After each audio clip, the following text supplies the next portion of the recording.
everybody out there in comic book land? My name is George Serrano, aka The Don. And if you're listening to this, you can only be here for one reason, and that's a brand new episode of the Major Issues Podcast, brought to you each and every week by ComicBookClique.com. And as always, I am never alone. Sir, if you could please introduce yourself. What up, everybody? It's John Escudero, aka Yogi. Yogi is here. He is a fantastic addition to this podcast, but he is not alone. Other sir, if you could please introduce yourself. The Fantastic Third, also known as All-Star Asa. All-Star Asa. Asa, you are making the rounds on these Marvel movie reviews. I'm starting to realize that, bro. Yeah, I really just stick to movies. Yeah, like you guys do the important stuff. You guys do the skeleton. I just come in. I'm like the hair. We do need that here. We don't have trust any of that. Yes, here. yes, Yeah. truly. I got more than enough. He provides for both of us in this instance. We appreciate it. And that's what family is about, covering each other's bases. And that's what this movie purports to be about. Fantastic Four First Steps, our first Fantastic Four film in 10 years. Yogi, you still haven't seen Fantastic, right? I've never seen this movie, but I thought these guys wanted to join me tonight, talk about some Fantastic Four. Oh, especially Michael B. Jordan. I just want to remind you all what things were like before we got this. Yes, 100%. Say that again. I am fantastic. I'm rocking my Ghost Rider shirt, in solidarity with all the Fox people that were locked away, all the Fox characters that were not able to be used for decades. And then we got that monumentous announcement, which, I mean, it's kind of dystopian in the fact that all the companies are buying each other, but the fact that finally Marvel will get to play with their first family, Fantastic Four, for the very first time. And a lot of people were wondering how this family was going to get roped into the mainline MCU, given the fact that they are supposed to be the first superheroes of that universe. There was a lot of talk about it existing as like on a different planet, on a different universe, different dimension. And now they kind of have their own self-contained movie that doesn't really tie into anything multiversal until whatever you want to think about the hint at the end of this. Before we get into our full recap and review, as we do, there are still people, and quick aside, when you're doing this, the way that we're doing this at the volume that we're doing this, like everything feels so quick. Like it feels like Superman came out 2 months ago. Yeah. It does. Yeah. Sometimes I will post something, and if 3 days ago passed, it might have been a month. Like I'm off of that. My energy was put in that post, and I'm with there. I think to myself like, oh, I'm down to talk about this movie, all spoilers all the time, but not everyone has seen it yet for various reasons. I decided to give people just opening weekend. I can't wait till you get off of work. I'm sorry. Like by the time you want me to talk about the movie, nobody cares anymore, bro. That's also true. You know what I'm saying? Like I can give you opening weekend because everybody should have opening weekend. I feel like if you want to see it that bad, like, are you on the oil rigs, bro? Like, are you like you couldn't even go right after work for us for one screening? Like, did you want to see it that bad? I'm sorry if that sounds fucked up because I know I have friends who are like, well, I can't see it till Tuesday. Well, I saw it on fucking Thursday. So I'm not waiting 3 weeks for you to watch the movie. I'm sorry. I give you Thursday to Monday. And on Sunday, I'm going to start talking small things too. Like, I'm not spoilers, but like, did you see that cool scene? Like, that's that's roughly where I'm at with it. I right now, the things that I'm posting are things that, I mean, dare I say, I don't even know, besides the third act fake out or emotional moment, whatever you want to call it, I don't think there's much you can spoil about this movie. I think the biggest thing would have been that Galactus is after Franklin, and they put that in the trailer straight up. And the promotional material. Yeah. Yeah. So I don't think we'd be too bad to say too much, but that's why we're gonna get into a full recap and review. But for those still on the fence, I'm going to pass it over to you, Yogi, and then you All-Star Asa. what did you think of this film, and do you recommend it to those who are not sure whether or not they want to? I mean, boom! Right now, the layman is going to the movie theaters and they're seeing Superman and Fantastic Four. Not to choose one or the other, but why should people, if you think they should, go out and see? I think a lot like Superman. It's really cool to see people enjoying an authentic Fantastic Four experience. Like, look at my background. Well, look at how desaturated this is. Like, look at how dark the industry thought they had to make things. That's what they thought they had to do to the Fantastic Four. Like, they genuinely thought this was the premium version of it, and they ruined it. So we're at a place where there's just like, how about you just take it? Look at Asa's background. That's fucking giganto in a movie. You know what's the thing about that thing that you talk about with like the whole the way things went in the 2010s. It's almost a direct rip of like the Ultimates, and now we covered the Ultimates, right? And now coming full circle, it seems extremely edgy and extremely, like bleak in the terms of, where we all were at that time. They say that when their times are hard in the real world, we need more colorful, vibrant, idealistic media out there. One of the things I liked about this movie, spoiler alert, was very small, that the people liked Fantastic Four. Yeah, they loved them. There was no, should we need the Fantastic Four? There's one thing about maybe they should give that baby up, but there's no like, shouldn't we? A rock man, is he a god? There's none of that going on in this. I thought that was really. I really liked how much they were respected. Because we talked about, I don't remember when we talked about the fucking the Galactus trilogy, the original Galactus issues, or his first appearance, where the people of Earth are like pieces of shit. Yes. They're like, yes. The sky is on fire. It must have been Johnny. Yeah. Fucking kill him. Yes. Kill him. Like, holy shit, the people in the Marvel Universe are scumbags. You see how they treat the X-Men?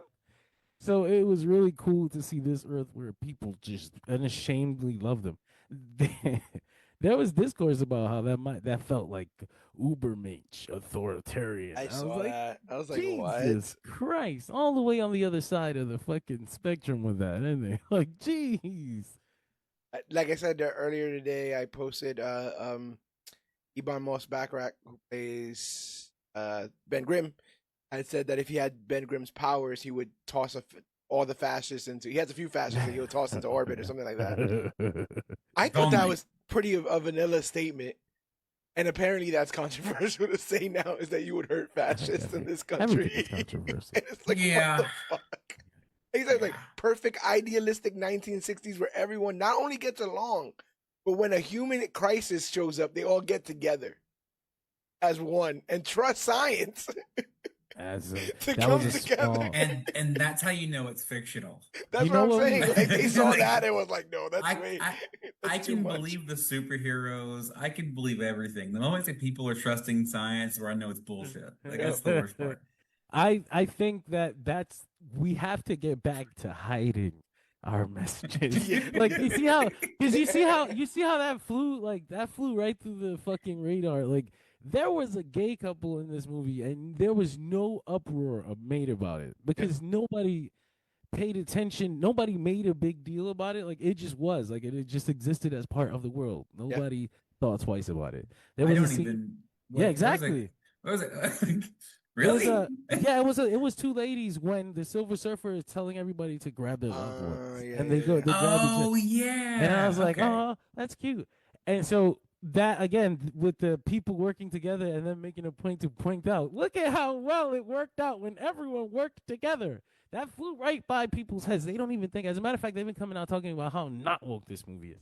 There's no messages in here, and it wasn't preachy. It's like, man, we have to get back to a point where we can tell people something and put some sugar on it. Like, nobody. There was no medicine in this. Yeah, there was no medicine. I'm glad you felt that way. Actually, that's a good thing. Man. Yeah. You blew my mind. That's wild. No, 100%.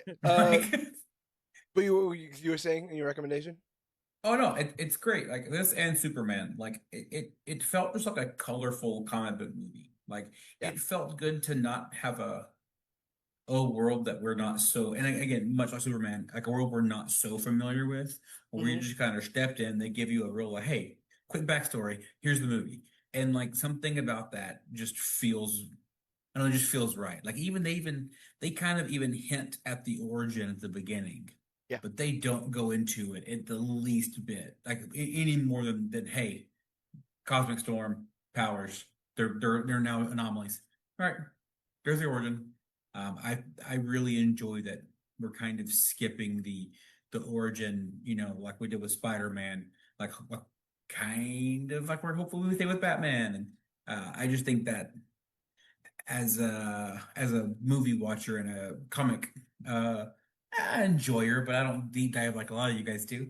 I just think that that's definitely makes it easier for the common person to be able to eat and enjoy, as opposed to going like, let me prep the whole course. Let's spend an hour of this movie explaining how they got to where they are. Nope, 5 minutes, done, go. And it's a trap too as a creator. Like you can either do it again and like people are gonna be like, oh no, you did it again, or you can fuck with it and people are gonna be like, holy shit, he fucked with the origin. What the hell is this? So skipping it is fun. I thought they also save money on CGI, which is like That's also true. Yeah. I was thinking like one of the things about this movie and Thunderbolts was that they cost less, right? That was like a big deal. People were talking about like, oh, we could make more money back, so let's have to hit $1 billion, you know. They didn't have to pay Patton Oswalt $1 million to be a troll for 30 seconds at the end of the but we paid John Malkovich to not be in this movie at all, right? Hang out with monkeys. Now that's a monkey to your left, John. All right, so don't swing your arms too wildly. I watched a Matt Shakman interview with one of the influencer talking heads on YouTube. And sometimes I feel uncomfortable. I was like, I don't really like I don't really like to watch these guys' content, but then they have the 20-minute interview with the fucking director. I'm like, oh. Yeah. We'll be there. Right. We'll be there. I'll watch it. So I almost felt bad for him when he was talking about how grateful he was to see one of the VFX guys took the time to do the monkey stretching Reed's lips and put it in the credits at least. Yeah. And I was like, oh man, like he really must have. Like, I don't think that a lot of these cuts that I guess we're going to address now, I dragged us into this conversation by accident. These things that were cut from the film that were first kind of brought to our attention themselves by the people themselves who make the movie, which I thought that was a mistake. Like, you probably should have let us watch it first before you told us. Oh, and by the way, we chopped up a bunch of shit. Just thought you should know. When we found out John Malkovich wasn't going to be in the movie as Red Ghost. Yeah. But and then when you watch the movie, you were like, oh, actually, now that you mention it, wow. It's just so weird. I don't know much about movie making. I feel like when I was younger, they didn't put a trailer out until they were sure that all the scenes are going to be in the movie. Maybe I'm wrong. Yeah. But I feel like that's how things worked back in the day. Right. But now it's like we'll generate reaction, and depending on how people feel about certain parts of this, we'll just act like it never happened. We'll act like they never saw the Hulk running towards everybody in Wakanda. We'll just nix all that. And it is what it is. But there's also like just like regular storytelling things where you kind of notice like, oh, they started drawing something that they didn't finish drawing. That's the end of a picture that I never saw the beginning of. Yes. What the fuck is that? It was a lot of that, and then like you said, the trailer itself had like a bunch of shit that was cut, like a lot of shit I've never seen. Usually Marvel does like fake scenes that they put it on purpose so that you didn't know it was actually Bruce Banner in the suit and not the Hulk. Like. But what are they hiding with two people sitting on a couch having a conversation or whatever? Or the fucking, the extended scene of Johnny falling out of the sky that they had like 2 angles of in the trailer. Like that was supposed to be a big slow deal, and they were just like, get rid of it, cut that shit out. So I don't know what happened. I was like, is this money? Is this like they were desperate to make it under 2 hours because they thought movies are going on over 2 hours, people are getting bored. We need to cut it under 2 hours. Yeah.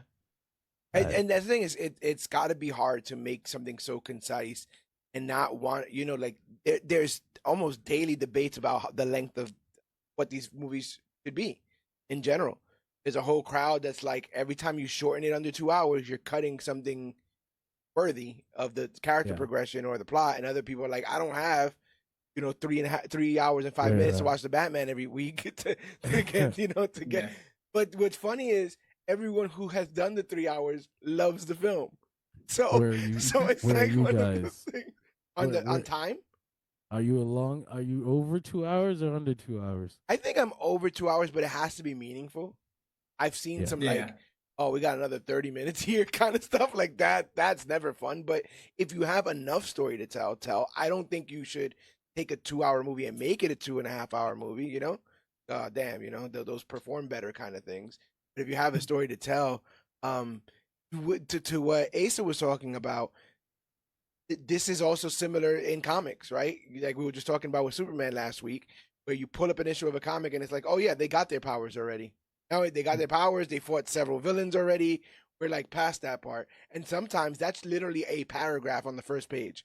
It's like, what you've missed was, they've been around for 4 years and they just, Sue just found out she was pregnant and XYZ there.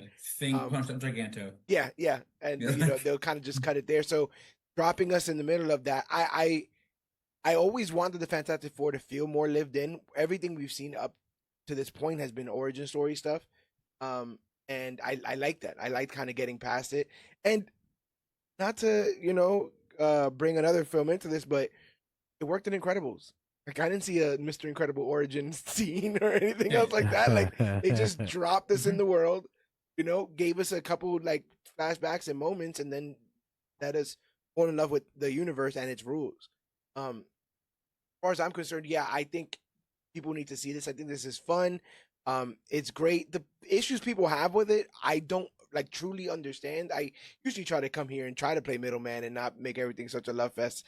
But I think this is just a well-made movie. I think it's fun. I think that these are criminally underserved and misunderstood characters.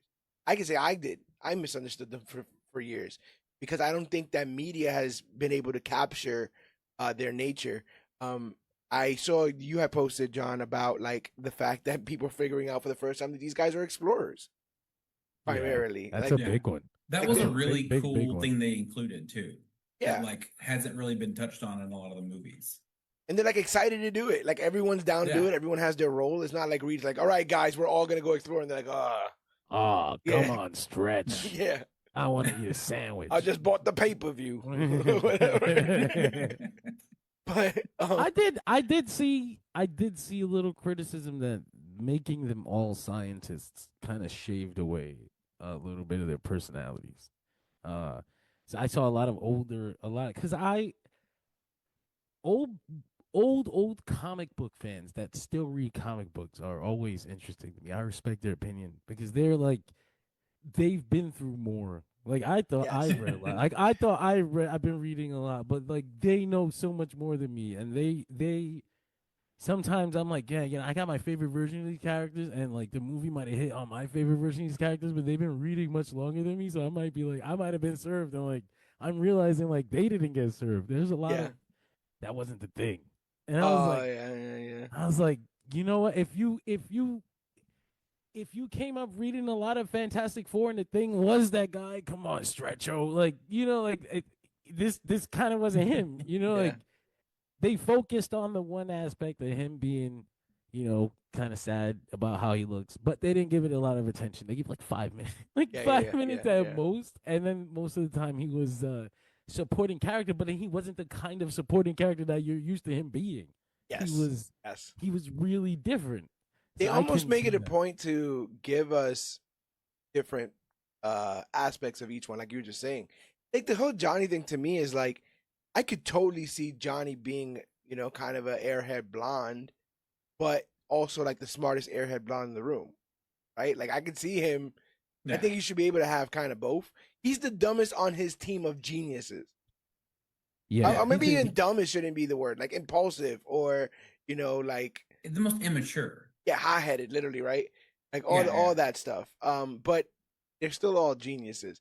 So like, I think that I didn't even remember in the beginning when people were like, "Oh, Sue Storm is going to be leading this team," and people were like, "Oh, wow, what a Whoa. They're putting a woman in charge or whatever. Woman's in charge. I heard the term Mary Sue Storm used this week. That's good. I like that. Mary Sue Storm. I mean, it's inaccurate, but damn, that's good. A character with a history of marital avoidance, who literally for the longest time was like the group mom, right? Like I made toast for everyone or whatever the hell. Finally gets some agency in the last couple of decades in the comics, and now in film, and people are like, oh, she did too much. She's showing. That was a big thing in the comics. I mean, she's had like multiple arcs, and like she's gone from Invisible Girl to Invisible Woman, from Invisible Woman to Mother, from Mother to Leader. Like that's been a whole thing, and I think that we skipped past all the maturity stuff. Like we didn't need to do that. Like we don't need to have her be bossed around by Reed to have an arc where she learns to love herself. Like it's in 1995, you know, like we're fine. She's a mother, she's a leader, she's strong, and she's probably the strongest person on the team. And that's just like, you know, that's mother's enough. love. That should be enough for all of us. Like she's probably the best person on the team.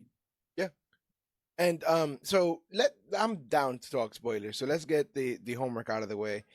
Full spoiler alert for the movie that just came out a couple days ago, but go out and see it. You heard our recommendations. We're all digging it. I think it's the best Marvel movie to come out this year. I think it's a low bar, but you know, Thunderbolts was great though. I love Thunderbolts. I like Thunderbolts a lot. I think this is because of how real it felt, like how Fantastic Four felt. Like this was like a comic movie. Like this is one of the more comic book movies Marvel's done since, ironically, The Winter Soldier, even though they kind of got away with that. Like, that was like, it ended up feeling like the comic because the comic was really written like an espionage film. Yes, like, you guys. So that's a bit of Thunderbolts too, right? Like, I feel like Thunderbolts is like the best action movie with comic book elements. Yeah. But this felt like a comic book film from the beginning to the end. And I'm not downplaying Thunderbolts at all. I freaking love Thunderbolts. But. Just love comics a little more, I guess. Yeah, sometimes. So, The Fantastic Four First Steps is a 2025 Marvel Studios film and the 37th entry. 37. Wow. Jesus Christ. Entry into the MCU. So many. 37th opening weekend in a row that they won, too. Like, people are like. Consecutive. That's the same studio that's financially hurting and limping. Like, dying. MCU, RIP MCU. All that stuff. Dying. Wow.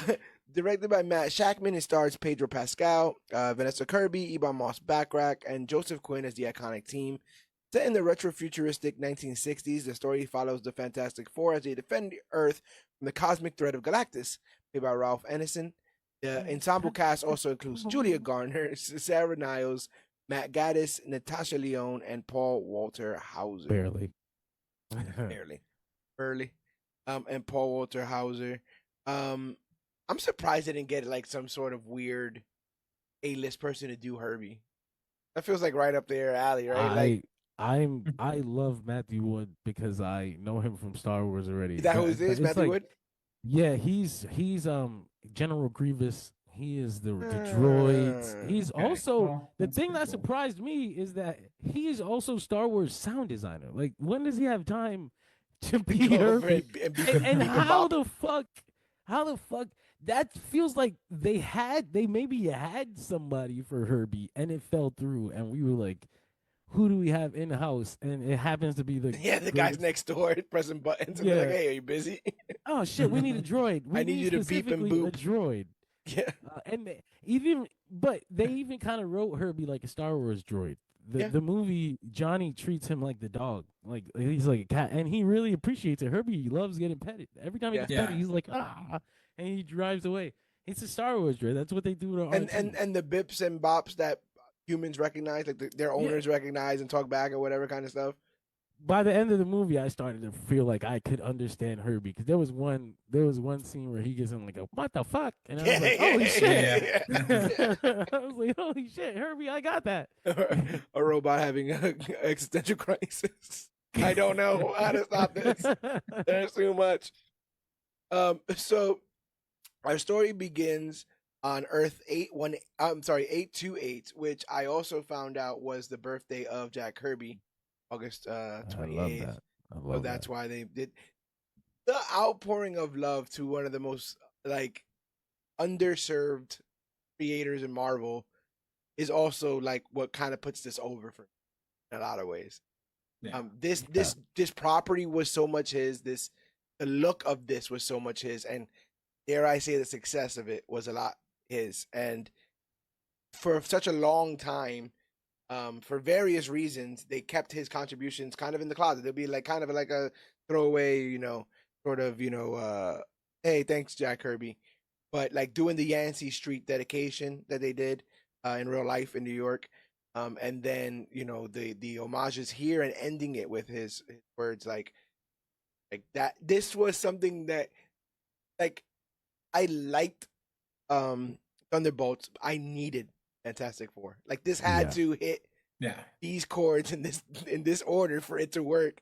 And the fact that it did, when I watched other people grab the instrument and get it wrong over and over again, I just like, maybe it's what is it, the bigotry of low expectations or whatever, prejudice, whatever, low expectations. But I was like, just nail it, please. So go ahead, brother. Before you move on, just to talk about the Jack Kirby element, it's crazy that it took 37 movies. Like, it is insane that they had to be forced. And I know I want to give them credit, but I don't know who to give credit to. Like, is this just Matt Shakman? Did you bring on a guy who happened to know, or were you okay? Or were you planning this all along? Were you finally realizing? Did you finally get dragged into corporate being like, we need to do something to recognize Jack Kirby, or was it the fucking creative? I wanna hope they reached out the Fantastic Four creators and they all pointed that direction. I mean, how could you not? Like Hickman, there's no way Hickman doesn't say, right? Like, bro, before me, like fucking Jack Kirby. Everybody points back. Everybody just points back. Go. Yeah, there's a guy you can look to. You're saying Asa? No, I just remember. I believe John Watts was the first director attached to this. Yes. I'm and then they brought in someone else to come in and rewrite a lot of the script. Yeah. I wonder what John Watts did. There was talk, the rumors that had come out early on about the Fantastic Four being possibly from the 60s and then lost in time, and then Doctor Strange doing that. Weren't you a band in the 60s thing? All of that was legit. Like, all of that was stuff that they were talking about. So I would imagine that that's kind of what they were going for with like get lost in the negative zone or something. Yeah, because then he also had he was definitely teasing in his Spider-Man movie Fantastic Four things. Yeah. He had the who's gonna buy Avengers Tower and 1, 2, 3 and then question mark. Mm-hmm. It was like when he got announced, it kind of made sense. Like, oh, okay, that's what he was talking about all this time. So I feel like at one point it definitely was gonna be set in 616. But it's also weird because we're in this phase of the MCU where I feel like directors get named the week before the film comes out. Where it's like, hey, I know you knew who was directing and writing this, but nope, they're gone. We're doing reshoots tomorrow, and the movie comes out next week or whatever. And it's like, okay, I guess. I think this thing is way too malleable. This way just too plugging and playing directors because the format's the same. They're like, Thunderbolts was really good last week. Would you like to direct the X-Men? Holy shit! You didn't have that figured out before Thunderbolts was really good. What the fuck? But isn't that the most comic book thing ever? It's like, oh, you did great on this miniseries. Would you want to do 50 issues of fucking of Justice League, please? Please okay. Get us out of I guess. Like a poor Dan Mora, man, his arm. That poor guy. This damn arm. It begins with Reed and Sue, the leaders of Marvel's first family, realizing that their family is getting bigger. After trying for 2 years, Sue Storm is officially pregnant, which means another adventure is on the horizon. We then cut to a news report that does a bit of world building for us. The film is set in the retro-futuristic 1960s of Earth 828, like I said, where the F4 are not just superheroes, but global icons at the forefront of a scientific and diplomatic golden age. 4 years ago, a cosmic accident during a space mission transformed astronauts Reed Richards, Sue Storm, Ben Grimm, and Johnny Storm into the Fantastic Four, and 4 years later, the world celebrates their anniversary as pioneers, protectors, and peacekeepers. Get a montage of their powers and them saving the city from various threats, including Mole Man and Giganto. Thanks to Reed's revolutionary inventions, humanity has taken massive leaps forward in technology.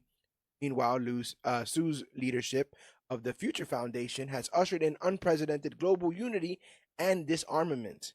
All is good in the Baxter building. And at dinner, after being sussed out by Ben, Sue tells the team that she's expecting. I ran through all of that stuff so we could sit and talk about how this is, this delivery method of exposition, right? Because we've done crawls, we've done all this other kind of stuff. It's been a while since we had just kind of like exposition in news form here. What I liked is when they look genuinely like regular people when they're like suiting up for the astronaut stuff, right? I don't know how to best put that off, but they seem like real, genuine, and good people. Putting on the spacesuits, the kiss between the helmets, and they try to do like that's a cool like cute little moment. And even Reed narrating is like, yeah, I had to get the greatest scientists and scientific minds of my generation, which so happened to include my brother-in-law, my wife, and my best friend. And that just all together was like, that's so fucking, that was just so wholesome. What do you guys think of this sort of a news montage thing? This is what I meant by I wish they wouldn't have said anything about John Malkovich, because when they had the fucking monkey in the highlight reel, it really made me feel like there was a whole fight. This is a whole. Man, this so is a there whole was thing. So which other of these highlights also had like more things attached to it? Like, oh man, I spent the whole highlight reel thinking like, well, I would have liked to see that. They gave the best Giganto stuff to some commercial or something. I think to the Little Caesars. Yeah, there you go. And so that's why I was like, man, I wish you would have kept that to yourself. So because I would have enjoyed this more. I'm sure people who don't know any better are like, that's a great delivery method, because it was. But I'm just like, I would like to see the monkey. Yeah. What do you think, Asa? I just love, again, kind of just to reiterate my previous point. I just like the quick world building. Hey, boom, done. Yeah. Like, yep. Now you know everything you're supposed to know. The audience is informed. They do it in interview mode, and which is a really fun way to tell the story, as opposed to like having like news report. It's just Reed going like, let me just give you a quick backstory real fast. This was really cool. But I also appreciate just to kind of we talked about earlier. I'd say earlier, like we've been on it for hours. It's been like 30 minutes. We just talked about how like Johnny wasn't like, even he was portrayed as a genius, but it's like he's an astronaut. He has to have some level of smarts. Yes. Like you're not just gonna let some fit jackass be part of an exploration crew. Unless it's Armageddon. But yes, I agree. Well, then you only need guys that know how to drill oil. That's why one of them stood on that planet. That's why that happened that way, because they didn't do all the calculations. Damn. It would be the perfect time now to mention my controversial theory when they were doing that launch thing. Remember when they were doing the whole like Fantastic Four is gonna do a launch tomorrow. Watch the live stream or whatever. I was like, it would be absolutely genius if they show this, like they show the takeoff of this ship, and then you get like horrifying audio. That'd have been way too close to like the Challenger. I didn't connect those dots at the time, Jonathan. But yes, wholeheartedly. But I thought like, what a cool that would have happened in that universe. Like that would have been. Thing. They're the Challenger. They're the teacher that blew up going into space. Yes. They took one teacher with them, the Fantastic Four, into space. Oh my God. I'm not getting canceled over the Challenger. What I'm trying to say is, because it happens in real life, I thought that's the way they were going to go. I don't understand why. I don't understand. You gotta show the Earth 828-911. You're doing the Titanic, and you're like, come across the Great Voyage, and it's like that story only ends one way. So when you're showing me the Fantastic Four pre-powers about to launch, I only know one story that never ends well. So when they were teeing this up, I'm like, what exactly are they expecting? And it ended up being nothing. Remember, they walked out, or like, here's a trailer, but it was like all this footage of like machinery and it looked like NASA footage. It looked like space launch footage. So I was like, this is kind of metal if they end up going this route with it, and it would have been incredibly insensitive. Go that route with it. But any issues about not actually seeing the cosmic wave accident. Nah, it was fine. It Not was even a little fine. bit. I get it. You didn't get to see. I think it's in Fan Four Stick that like a rock gets in the Ben Grimm's thing, and then all start to Oh, pile up and kill shit. It's like me. they can't I kill hate this. me. So I want to talk about like we were talking about before. Like you talk about we're talking about the maturity and role that Sue plays in this, and there's no doubt in her importance when they show her as the leader of the Future Foundation. Like literally doing diplomatic shit, like making treaties and all that kind of stuff. That already instantly 5 minutes in puts her at a level of intelligence and authority that she commands for the rest of the film. And I think it was very easy to go that route given what we had seen. This is It also should no, let go us ahead. know that it should let us know that we are all ready for a woman president. Sorry. No, you're good. No, yeah, you're good. You're good. Anyone that wants to, if anyone wants to come and try to take this sword out of the stone, man, I don't give a damn anymore. Please, for the love of God, Storm, yes, save us. And I mean, I wonder if Vanessa Kirby was cast for the Kirby of it all as well. That would be funny. That would be very funny. So disappointed. I really, everybody wishes she'd name her kid Jack, but it's. I was gonna say this is one of those where I remembered the trailer and I was like, oh, they cut one of the things I was waiting for. This is where we gather for dinner every Sunday at 8. Oh yes, and I yes, was yes. like, oh, wait, I was wondering how does that fit in? Like, were they gonna do like an MTV? They just cut to dinner. They just, fuck it. We're just gonna cut to dinner. This is where the magic happens. Yeah, right? Welcome to the Baxter Building. And that means Johnny Storm's. Oh, he has the Scarface poster up. His bed is Scarface. Remember back in the day, they went to everybody's house. Everyone was You're Scarface. supposed to knock. Yeah, right. So I it's a very small moment, and again, for everybody like looking for their version of the Thing, but Thing just staring holes through Sue at the dinner table because he knew he could kind of suss out what was going on. Oh, she was glowing. Yeah, Whoever the effects people were did really good job because like she truly was glowing. Yeah, I like his shit-eating grin. Yeah, it just really nailed that whole like, come on, you pregnant? Yeah, it's like, dude, that's really rude, Thing. And then and Johnny being it's down, the 60s. you know, this whole idea that yeah. Johnny being down, that was really cool, wholesome stuff, you know, best uncles in the world kind of stuff. I'm really like that. Reed's freaking out. Reed's freaking out. Yeah, it's great. The team celebrates the good news, and Herbie immediately starts to baby-proof the house. So that was a pretty fun little montage. It's the closest we got to like real. They said this was like a retro futuristic 1960s world, and then they like bitched out on all the heavy 60s elements. Never gave Susan the hair. Didn't let Pedro do the accent. I want that accent. They gave us one Herbie montage that was like, oh, this is like a thing, and it was like done. It's gone. Yeah. And then at the end of the fucking credits, they showed us all this concept art where Susan has the fucking hair. I was like, why? Why would you show it to me if I can't have it?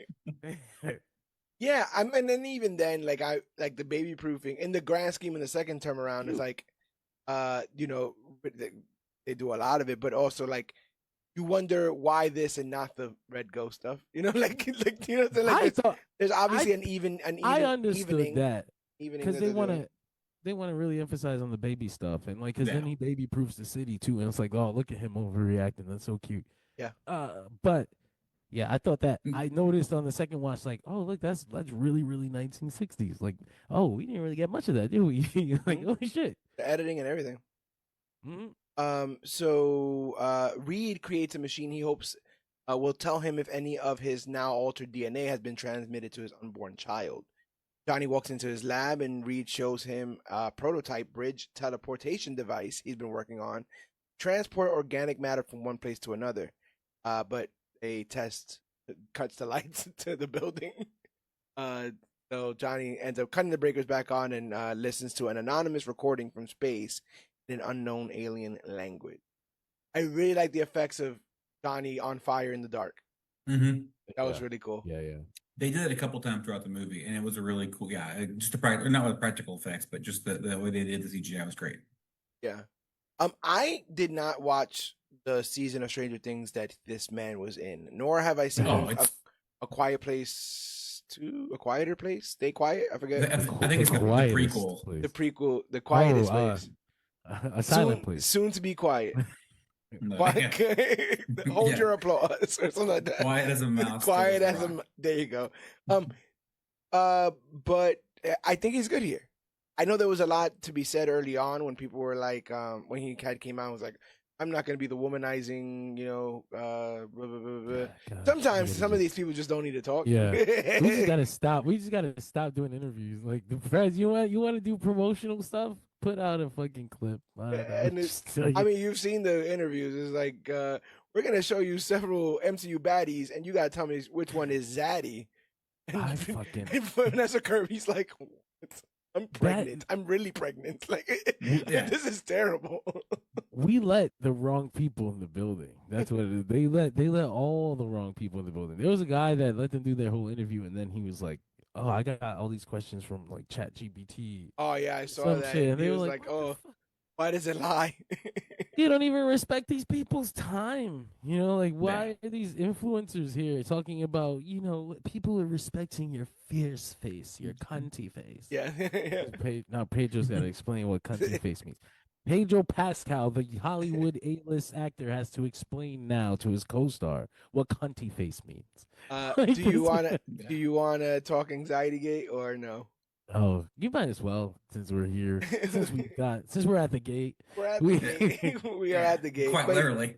But yeah, like I never knew this was a thing until I went to Twitter and was looking up just stuff to pull from interviews that they were doing. They had this was a massive marketing interview media. I forget what they call them. Media press day, media runs, press run. They used to be a word. I can't remember what it is. But yeah, and promotional tour.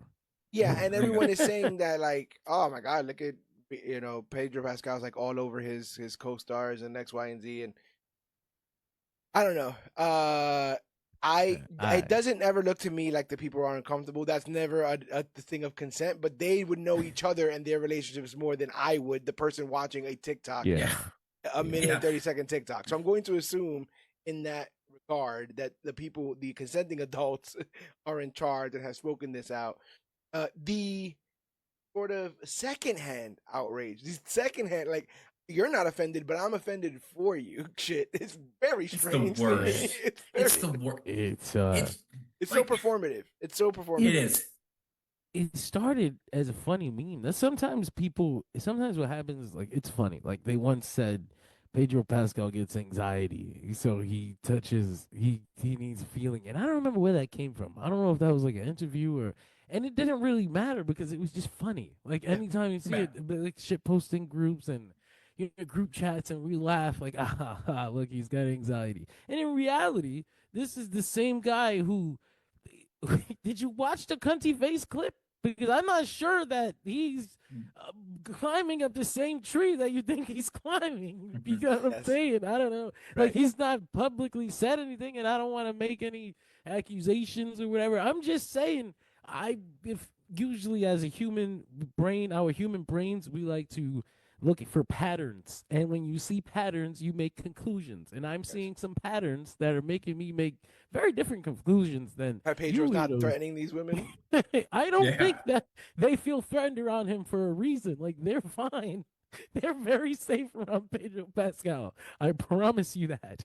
And then there's a third layer of it all, of the subsection of men who have never experienced like just having a female friend and fucking around with your female friend. What is that? So it's like, if a girl is laughing at your joke, she has to dig you, right? That means that you guys are sleeping together or whatever. It's like, I would hope that means she wants to have sex with you. That's all that means. Like, exactly. And so, not yet. To see these people, to see these two attractive people, they are attractive. To see these two attractive people interacting the way that they do, people are getting mad on behalf of Vanessa Kirby's husband. She's pregnant. Yeah, like it's so strange. Ridiculous. And again, not only has he been harmless, but he stood up for a lot of things that he would have caused him trouble and has caused him trouble. I wouldn't believe that some of that stuff has led the haters here.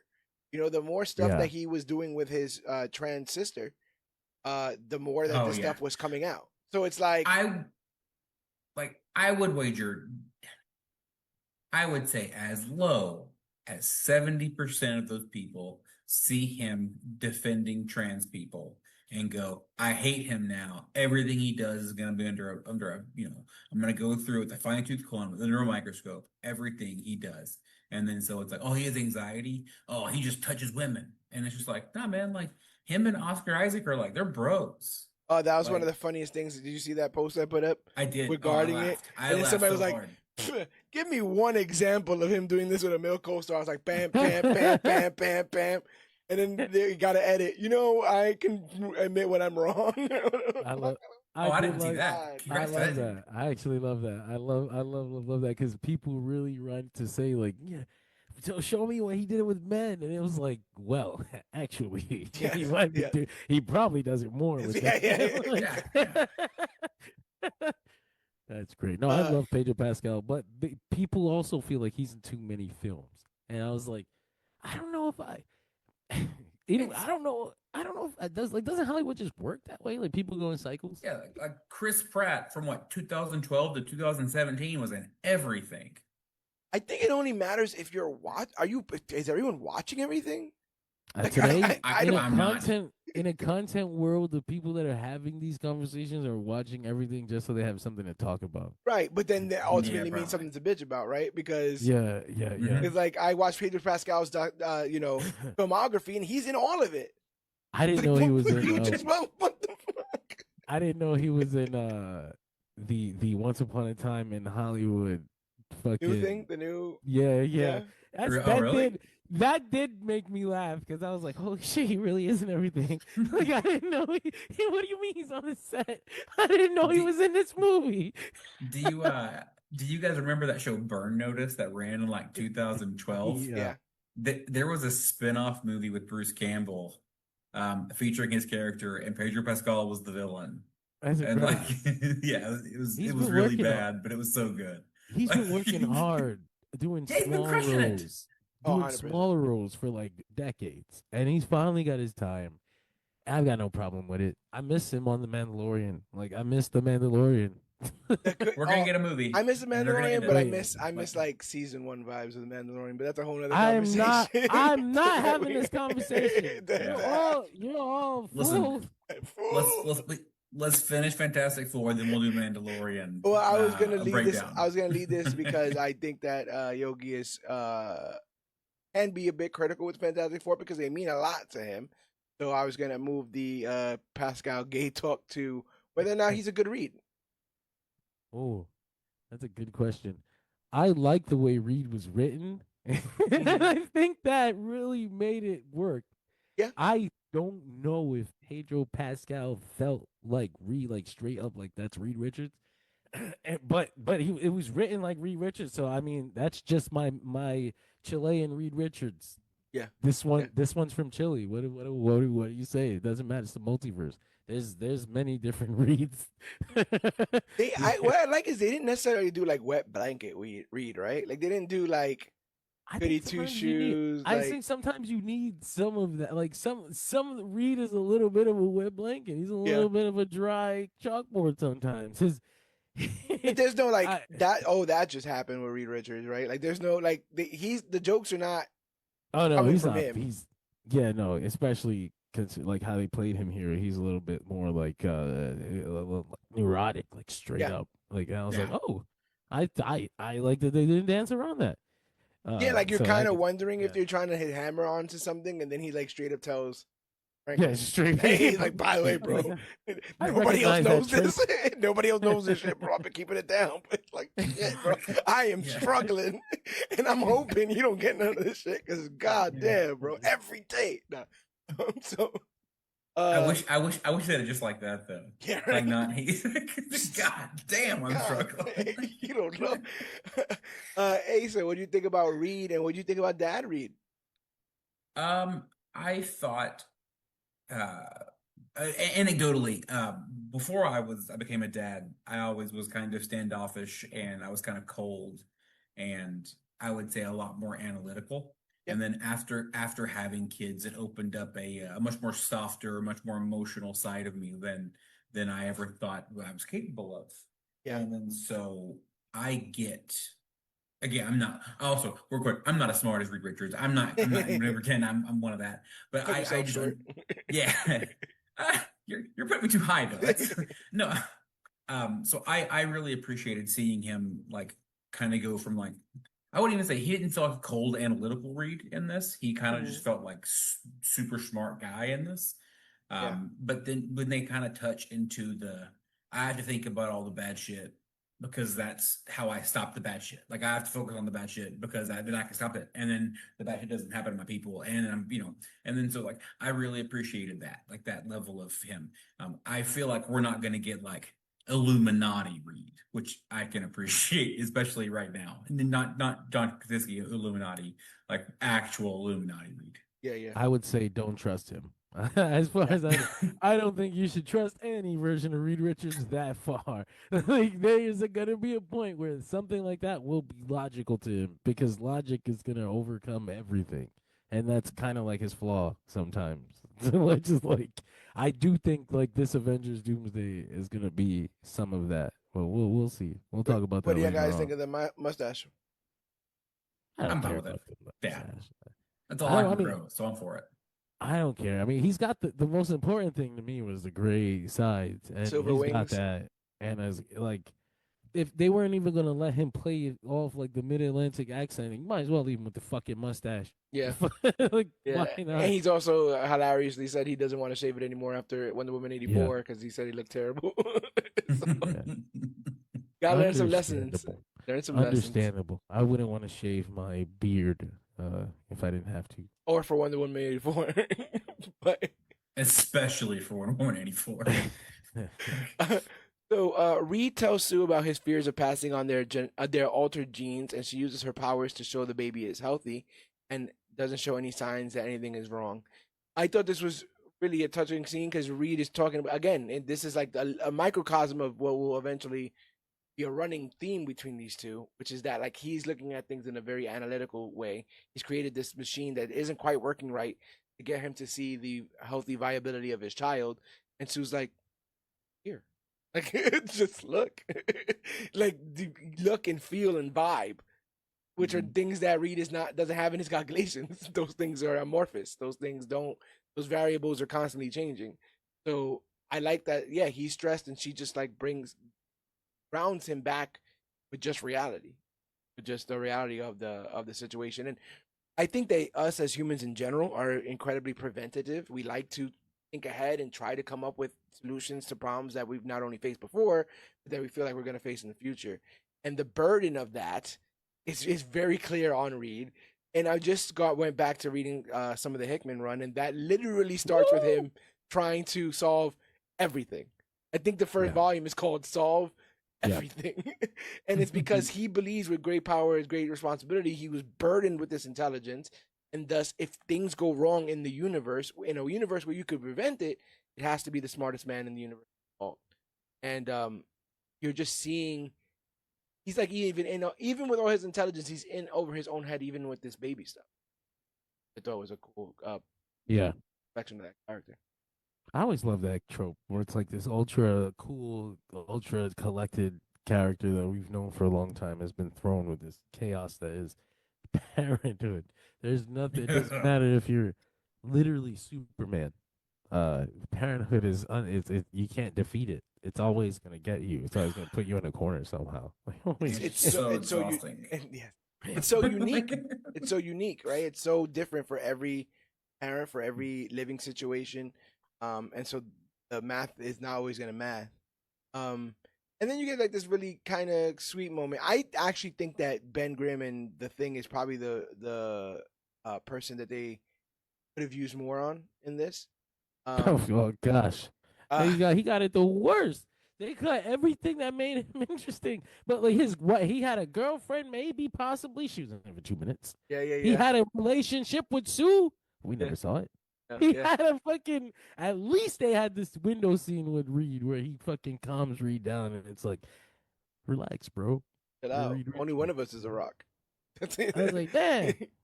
He was in here for nothing. He was fucking window dressing in this movie. See, I thought he was more used as the perception of the people. Like he's not he's not a not to discredit him or what he's accomplished, you know. Yeah. But he just every feeling the human or the regular people have, we see through the eyes of Ben Grimm. He's a common man. I thought that was his purpose. And ironically, you picked the one not common, the one thing that can't be a common person of the Fantastic Four, and make him the common man. Yeah. And I thought that was a really a good way to tell the story from the from us normies. Oh shit. Yeah. Oh. I like that they blew it up. I like that they never gave up on putting clothes on him. He has a bunch of outfits in this. So many. He's clearly been like living around and stuff like that. You know, like again, 10 years ago, the Thing had no pants for the whole film. He had nothing. Weird. And he also had a bunch of confirmed kills, but that's a whole nother story. It's a different thing. Yeah. We'll talk about that later. It's different than my thing. But you get this beautiful moment where Ben heads home. And again, like I remember I've seen this. I always have to watch these films twice. Once for, just literally just watching it for the enjoyment, and the second time for notes. And like, I'm like, okay, he's heading home. This is when he deals with the kids, lifts the car. He's kind of a bit of a celebrity here. But I'm like, what the hell was he doing? He went to go get cookies for Sue. He did. He went all the way to get cookies for Sue, like just because that's just Ben Grimm. Like that's such a small and sweet portion of what the relationship of that family truly is. I'm surprised we didn't see more of Ebon Moss as him. Straight up. Yeah. I thought that was a little bit surprising, but I mean, when I say they cut the things that made him interesting, I mean like the things that they kind of lightly tease. Yeah. You wouldn't want something that you're not pulling things out of your ass of saying they should have done. It's like, no, you told me you were going to do this, and then I got there and you did it. Like him and Susan seem to have a close relationship. I'm being told they have a close relationship. He bought her cookies. He knew she was pregnant. Mm-hmm. They didn't show us enough of their relationship to satisfy me out there. I was like, damn. What do you think about Ben Grimm, the hometown hero? This whole like lifting up the car, chilling with the kids. That stuff is awesome because that's just more of the people loving the Fantastic Four and just him being like the neighborhood Ben Grimm. Yanks from Yancey Street. Everybody knows Ben. Yeah. It's not like right there. Yeah. I still, and I hope this family continues, but I still want him to be pestered by the Yancey Street kids. I still like that portion when he's shaking his fist and the damn Yankee Street kids tied my shoes together. He's falling he's down. Part of the gang, and then he got older, and he thinks he's better than us now. Motherfucker. He meets local teacher Rachel Rosman, who tells him not to be a stranger.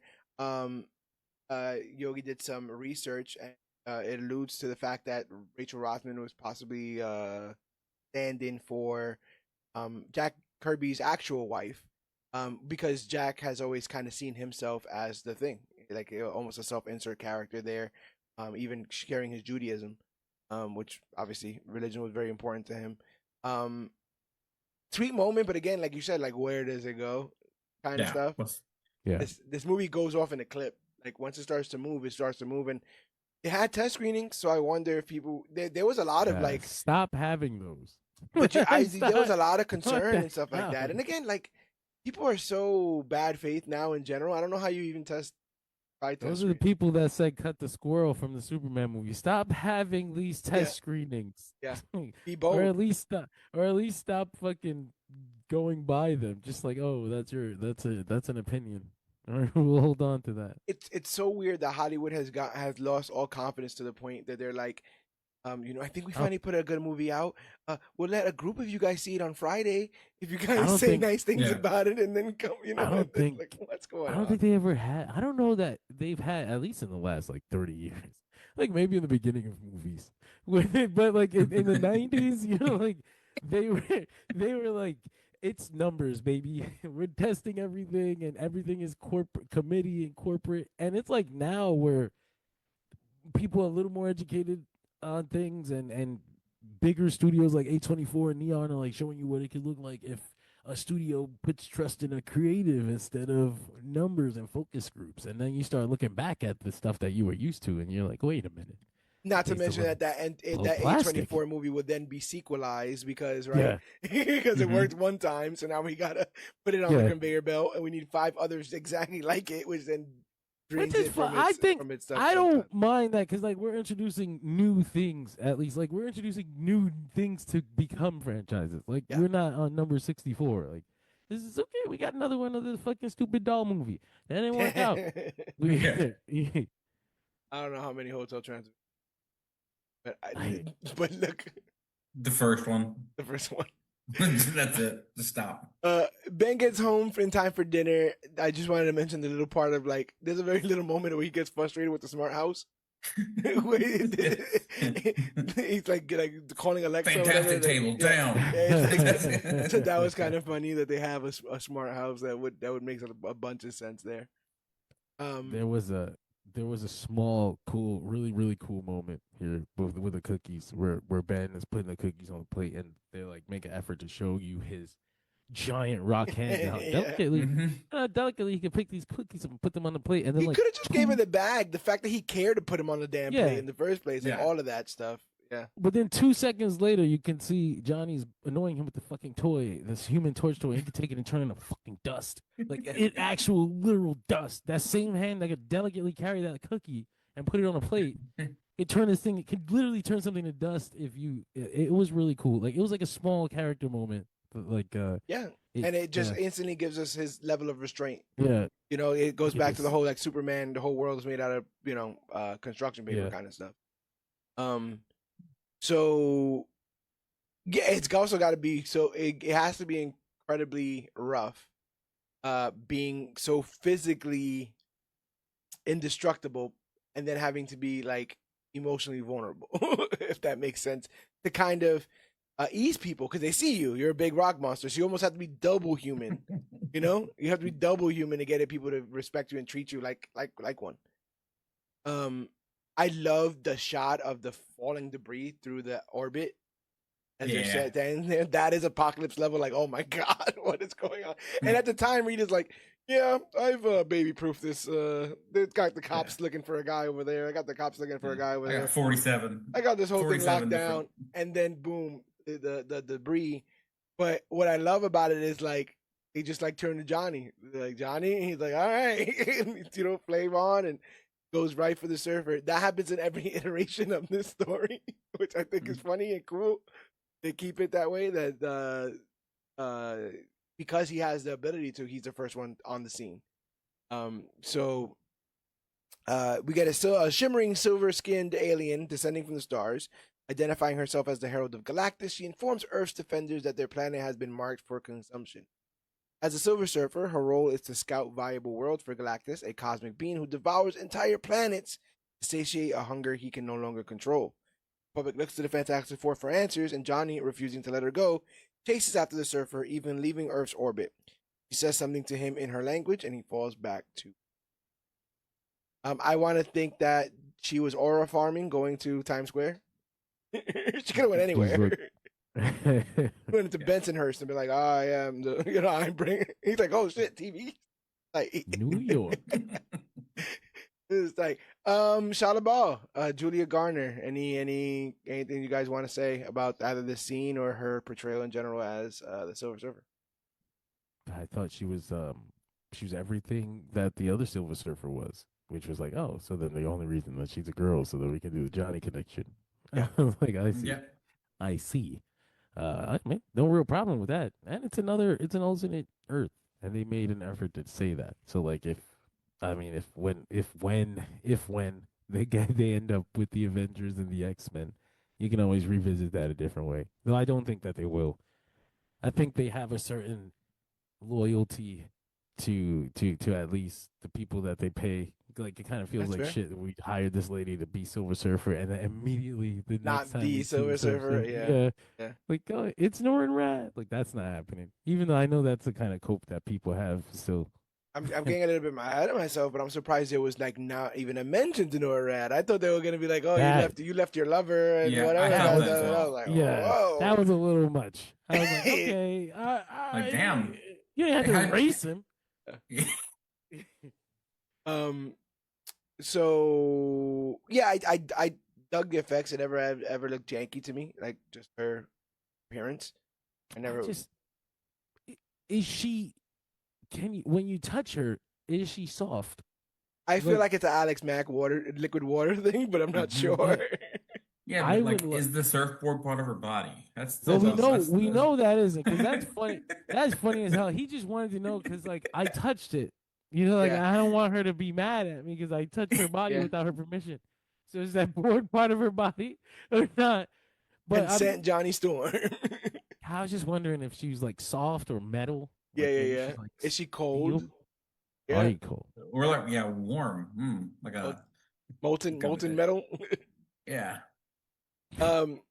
Wondering if her threat holds merit, Reed begins to analyze deep space anomalies and confirms the Silver Surfer's warning.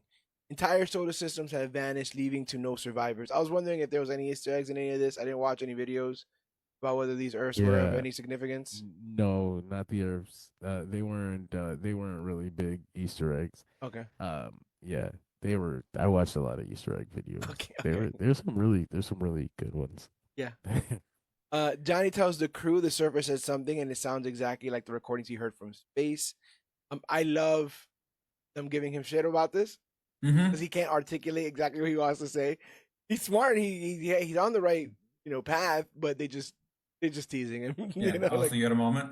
You had one with the hot naked metal lady. Like I get it. Johnny loves space and Johnny loves women, and it's like it's all adding up, bro. Yeah. Reed. So she probably wasn't naked. It's probably like a polyethylene or whatever. I don't know. That was the funniest part. All that. Again, because he doesn't read the room. He's like, oh, let's take this seriously. What exactly we're talking about here?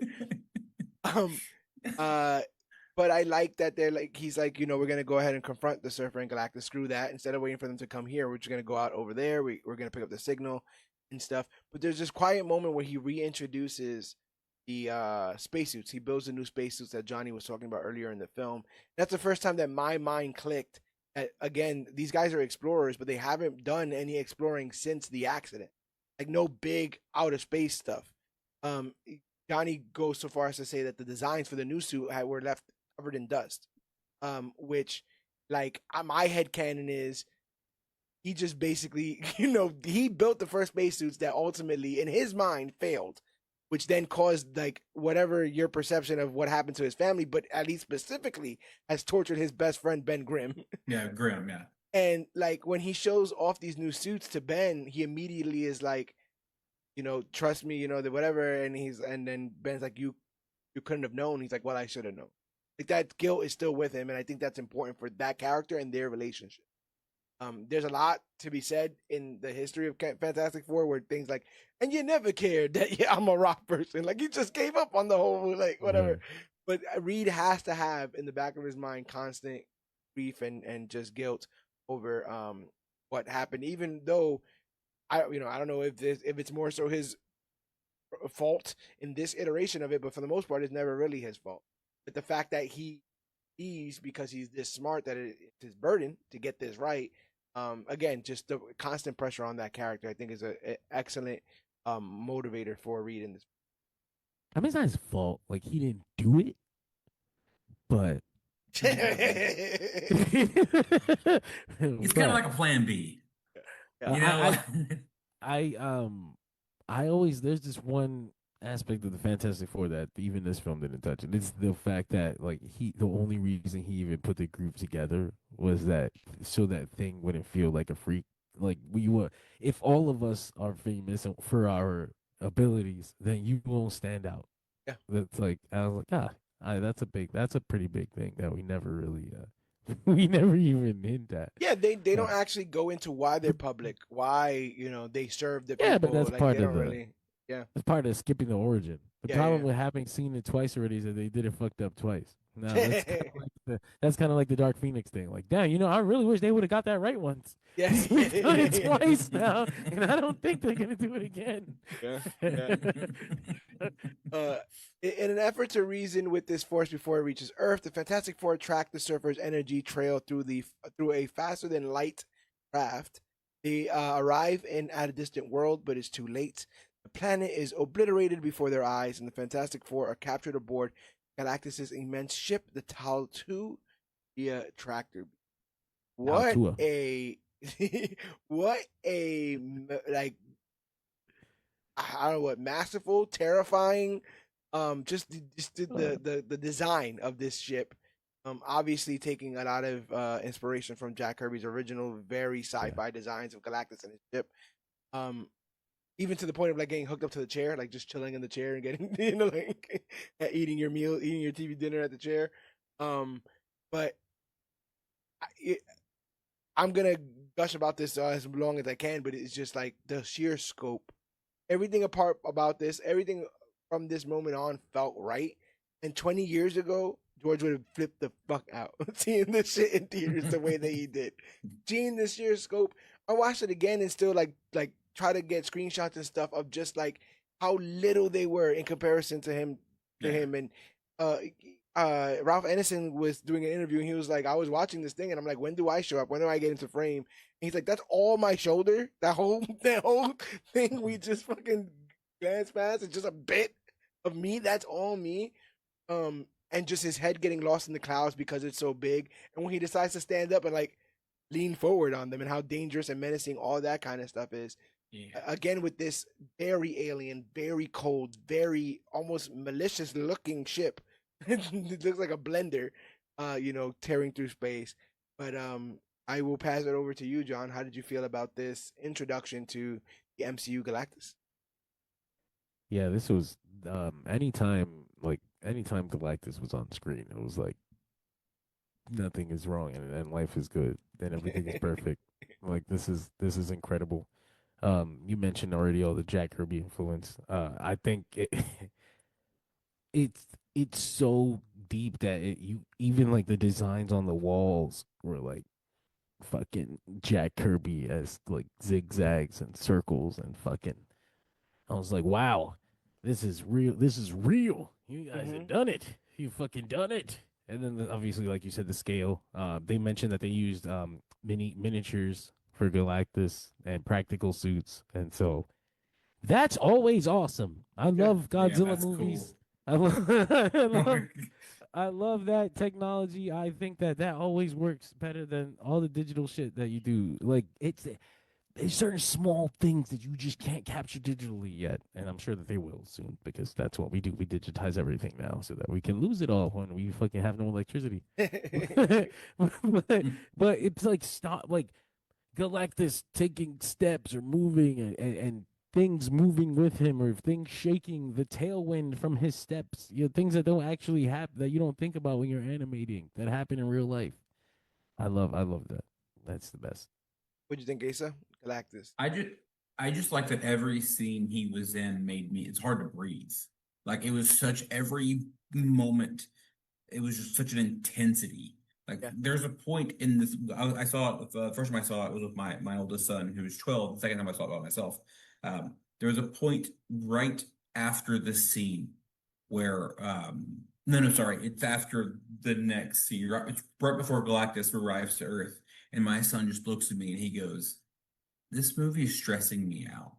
Like that's that's awesome. It's like it's like he knows nothing of the Fantastic Four. But like every scene with Galactus just felt like almost like I can't wait for this to be over because it's so overwhelming. Yeah. Which is a really cool thing that you don't really get with movies. 100%. I have like I don't know if it's like a fear, but like really large things really freak me the fuck out. Like a giant ship passing by and I'm on a beach. Like I was like that's fucking horrifying. Like that thing is blocking out the sun right now. I can't even imagine how much I would shit myself like in front of something like Galactus talking to me. It is that is actually a thing. And it's definitely a genre considered cosmic horror or Lovecraftian horror. And it is the subgenre of horror that emphasizes of the terror of the unknown and incomprehensible. Something just so like Cthulhu, like just something Yeah. so massive Shouldn't and have said so that. ancient and so, and so that it just brings a level of dread. And the feeling I was getting was insignificance. Yeah. This guy, we are ants. This is the game that we're playing here is not punching a bunch of monkeys in a silo like we were doing earlier in this film. Like this guy, like I said, just that dread and just feeling absolutely insignificant in the light of that. But Lovecraft that was his whole thing. It's like bringing these massive monsters and these massive creatures, elder gods, all that stuff to the forefront to make us feel about this. Anyway. I thought it was funny that he knows how big he is. It doesn't seem like something people like that size address. Like, I used to be little like you. Yes. I was like, hey man, like you gotta bring it up. Don't worry. I used to be little like you. Put my pants on one leg at a time. It's here that Galactus reveals his dilemma. For eons, he's consumed worlds to survive, but now he senses something extraordinary, an unborn cosmic presence radiating from Sue. The child, Franklin, could be the key to freeing Galactus from his endless hunger. In exchange for Earth's survival, Galactus demands the child. He gazes upon Sue with his cosmic eye, and Sue unexpectedly goes into labor. Did he induce that? What's that about? Yes, I thought he induced that whole thing. I can't get it if it's in her. He's so that's so funny. power. He's like he's got labor beam. Like they list all these things on Wikipedia, and nobody lists labor beam. Labor beam. Well, hold on, let's go find out. Baby beam. Cervix separator. That's one of his powers. That's a different thing. Oh, yeah. One thing I did want to talk about that happened right before the Galactus scene is where they come across the planet where they trace the Silver Surfer's energy to, and they find out that Galactus is eating it, and there's like no fucking hesitation. I'm like, all right, fly into that. Yeah. This planet is fucking being destroyed in front of them. A whole planet, like we were just talking about Lovecraftian horror. Like he's like, fly right into that. Yeah, there's a level of recklessness. Holy with shit. these explorers that I kind of dug. Like I know they probably shouldn't have, but that's them. That's the Fantastic Four. That's beautiful. Also with the whole like the ship and the ship eating the thing and him sitting in the chair, we are getting Galactus re-education film. This film is re-educating a masses that saw just pictures of Galactus. Wait, he's not a giant cloud? He's not a giant cloud, and he's also not somebody who just walks up onto Earth and pops it in his mouth. At least now in his original iteration. This is more akin to how he was initially first brought into Marvel Comics. So an entire generation is very confused by some of the aspects of the character in this. Like even when they saw him stomping around New York, they're like, he's supposed to be massive. Like, well, yeah, he can shape change. I feel like a lot of people for the first time were learning things because of this film. We probably could have done a little more to emphasize the shape changing. I think people are still complaining, like they don't know. They like I was like, I thought the big shadow, and then, but whatever. Yeah. He said, fine, I'm doing it myself. That's why I'm doing myself. So this is also the first time, and maybe I just wasn't paying attention the other times. And at one point he was literally a cloud. But I never felt the burden of being Galactus. Like, this is the first time I heard him complain, kind of. Like, this job sucks. I'm fucking hungry all the time. I need to fucking quit. I need to quit. And that baby says he got the next shift. So we need to figure this shit out. I've never, besides reading it in comics, I've never seen it portrayed in cartoons, live action. This idea of like, I've done this and I tire of this and I desperately want somebody else to take the reins here. I love seeing that on film, but it is a more modern, I think, more modern aspect of Galactus. I don't think people ever thought about what he thought about at the end. Like, does Galactus look towards the end? Yeah. But then they do kind of establish that he does think about the end, and one of his only fears in all the universe was that he would be alone when the universe eventually does come to an end. His fingers are too big to swipe right, bro. What's he supposed to do? No celestial He's trying to be a service destroyer. None of the other gods want to have sex with me. Look at me. Look at me. I like so eternity. according to marvel.fandom.com/wiki whatever Galactus can create complex sentient biological or biotechnical life forms seemingly from nothing, or at least by using his control over molecules to do so. That's the closest thing. He did separate the cervix. Yeah. Okay. GYN Galactus. That's what the G is for, because he used to have a G. He used to have a G on his chest. It's for GYN. It's for gynecologists. Yes. For 3 centimeters. So Reed refuses. Poor Galactus. Sorry. Reed refuses the offer. He's like, yeah, screw that. And the team executes a desperate escape. You will not have my child. Now run, everyone. Get out of here. They slingshot around a nearby black hole to return home, sacrificing their ship's stability in the process. Silver Surfer gives chase, but Johnny tricks her into flying into the black hole. Aboard the damaged ship, Sue gives birth to Franklin mid-flight, and the 4 crash land back on Earth. Citizens are lined up to hear what their family has accomplished in space and how they took care of Galactus once and for all. This chase is probably one of my favorite scenes in this film. I really like how it was done. I really like the urgency of it was done. We're joking a little bit off air about it, but the whole like, kill her, Johnny. Yeah.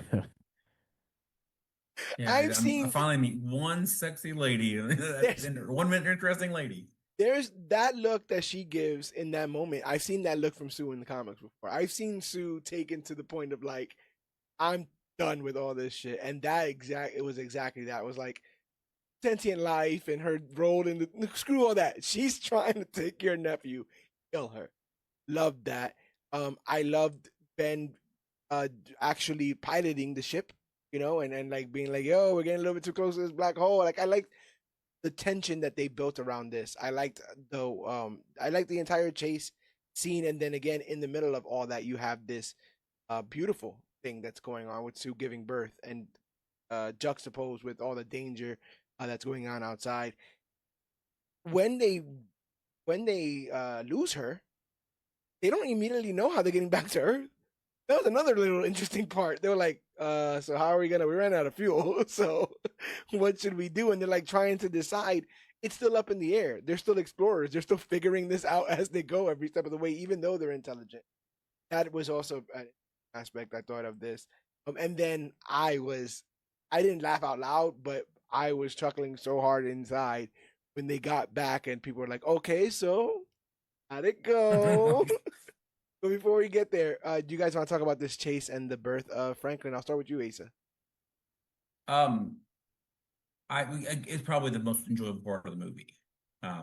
This was it was right after this scene where my son looked at me and said, "This movie is very stressful." Yeah, because they didn't win. They barely got out alive. I liked her of a shell ball, coming through and going to grab her belly. Mm-hmm.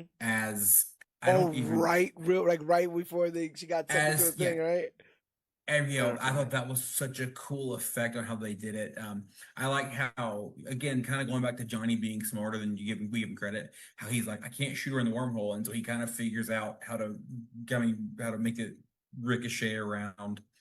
But I also like previous to this, during the Galactus part, how you see Reed say, "I'm not going to give you my kid." It's the first time you really see him be overly emotional and not logical. And I just thought that was a really, like, at least in this movie that I recall.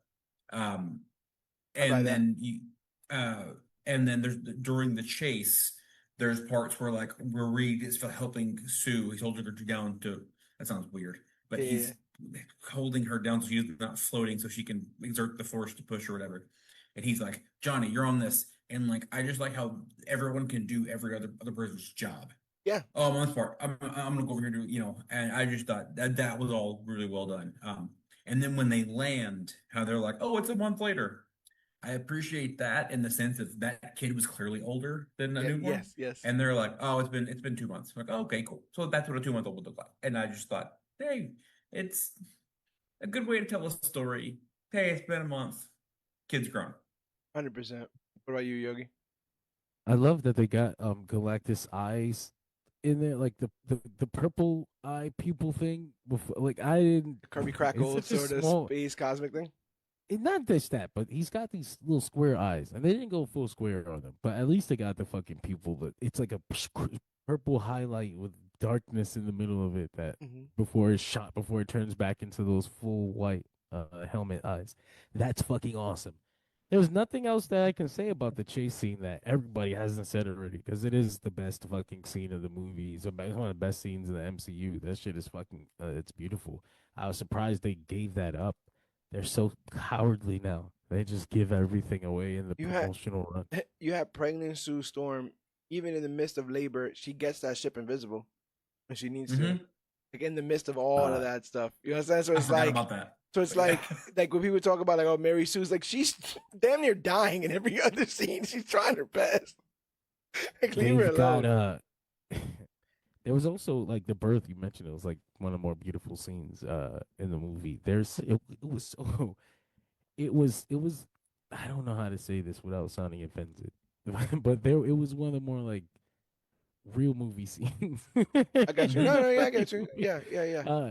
And like I said, the trailer kind of showed that there would have been more of that, and I was like disappointed. But there's this one shot of her. It lasts for like 1 second, but I took a screenshot of it, and where she's floating in like the same position that a baby would be floating in the womb, and in the back window, right? Looks a little bit in like the center of the black hole, in the center of the fucking window that looks like a womb, and I was like, wow.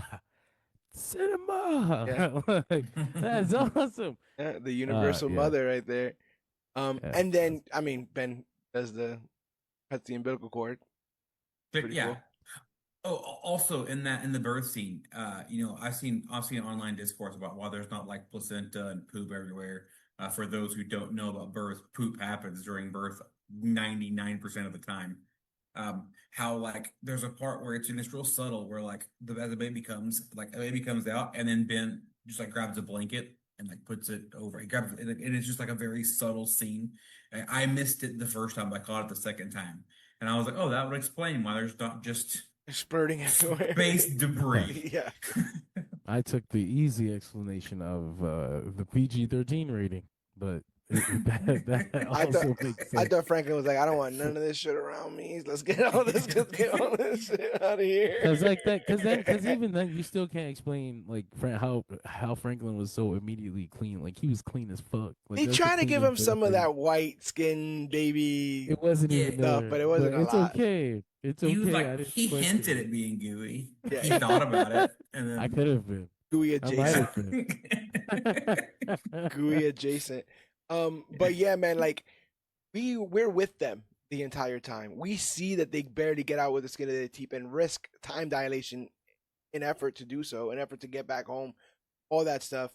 And so like when everyone's like, so how'd it go? I'm like, oh, this is not gonna go well. And in front of a live audience at a press conference at the Baxter Building, Reed tells the truth. They did not defeat Galactus or convince him to spare Earth. He mentions how Galactus wants Franklin. Oh, I love that Donnie Chip chimes in there. But we will. But it's not even like, so did you do it? It was like, how did you do it? You know, that's the question that they're asking. So how did you beat him? And they're like, beat him. Fear and panic, many call for Franklin to be handed over to prevent planetary extinction. And this is the scene where they ask Reed if they're going to be safe. And that's the smartest person in their universe saying that. And you can, again, feel the burden on him when this happens. And this is the bit of where you start to see the public opinion of the Fantastic Four start to shift and kind of put Sue at the center of it. You know, and how she's dealing with how everyone else is reacting to this offer. I thought it was funny that this only happened because he was so fucking freaked out from the trip. Like he walked off the ship and they're like trying to talk to him like everything is normal, and he's just like, yeah, that's what I'm saying. He has that 1,000-yard stare. He does it perfectly. You know, and they're like, yeah, so how did it go? You know, he actually can't even answer at first. They ask him a question and he has no words, and then Ben answers for him, and He's like, yeah, exactly. How did you beat him? We didn't. And they're both Ben and Johnny are like, that was the wrong thing to say. Yeah, we could have like worded that a little bit better. Like, Johnny we will. tries to fix it, but it's too late. Like, we will. No, they're already fucked up. He's like, are we safe? I don't know. And the thing is, remember the launch, all of that stuff was incredibly public. It was all like, we're gonna go up there and kick his butt. Yeah. And then months later they come back down and again, weary, tired. Like, they we can't stop him. He's so big. Can't stop him. So the Fantastic Four find themselves vilified, accused of choosing personal love over their lives of billions. They are derided on the news, and society casts doubt on the family they trust to do the right thing. Sensing that Reed might even slightly be considering the benefits of surrendering Franklin, the couple have a tense discussion about how Reed's actual intelligence may get in the way of his emotional intelligence. And you get that exchange of lines, sometimes you being you hurts me. Well, I don't mean. And just, this is the first time in the film that I believe that they were those people. It sounds weird to say that. I obviously bought them the entire time. But this is the first time they felt like people, because they both were flawed in a little bit, but I totally bought how Sue was taking this. I would have never went to that conclusion, but she goes through that conclusion as someone who's married to him, who knows these signs, who recognizes it before it gets to the point that someone like me who doesn't know, like, oh my God, is he thinking? Like, she sussed that from the fucking beginning. She knows him inside and out. And the tragedy in his delivery of like, I have to think of the worst things all the time so that I can then create plans to prevent them. You know, like almost like you don't appreciate the depths of despair I have to experience to make sure that no one else does. And then, to almost like the depths of despair that I have to go through to make sure that my loved ones don't get hurt. And then one of his loved ones says, yeah, and sometimes that hurts me. And you literally see him get almost knocked back by that revelation and start to tear up and be like, well, I don't mean to. And that's where I kind of centered my whole, I had put out a post about whether or not Reed was neurodivergent. And this spoke to that. This spoke to like that tragedy in his eyes, that just like, oh wow, I am hurting the people around me, the people I love. I don't mean to, but that's literally what's happening. Like, that's like third or fourth on his priority list of things to check is whether or not he's hurting anyone he loves. It's crazy because she's so angry at him for even thinking about it, and I was like, fuck, man, I would have thought about that shit too. That's what I'm saying. Like, they're both a little wrong, but their emotions are high. So yeah, like I thought it was one of the most realistic scenes. Well, she even talks about it previously. There's a part where they're like, she's like, or where the thing says to Reed, he just goes, hey, you're supposed to sleep when they sleep. And then she goes, yeah, like they sleep, and they're both clearly very tired in that scene. Yeah. And then so you can, I mean, obviously emotions are a little more explosive when you're tired. And the thing is, on plain paper, he has been tasked to figure out a solution, and that is one of the options. It just is. It just is one of the options. It's not an option he made up. It's not something that, again, he says he wants to entertain. But the idea that you won't even consider those options, I mean, it gets dicey when it's somebody that you love, when it's somebody that you're, again, making a trade with and stuff. But I trust them and love them more as a couple because of scenes like this.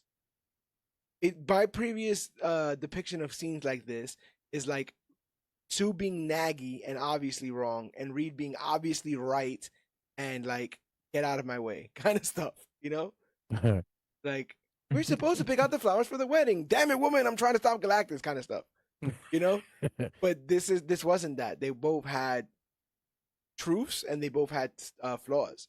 And again, I put those pictures up, and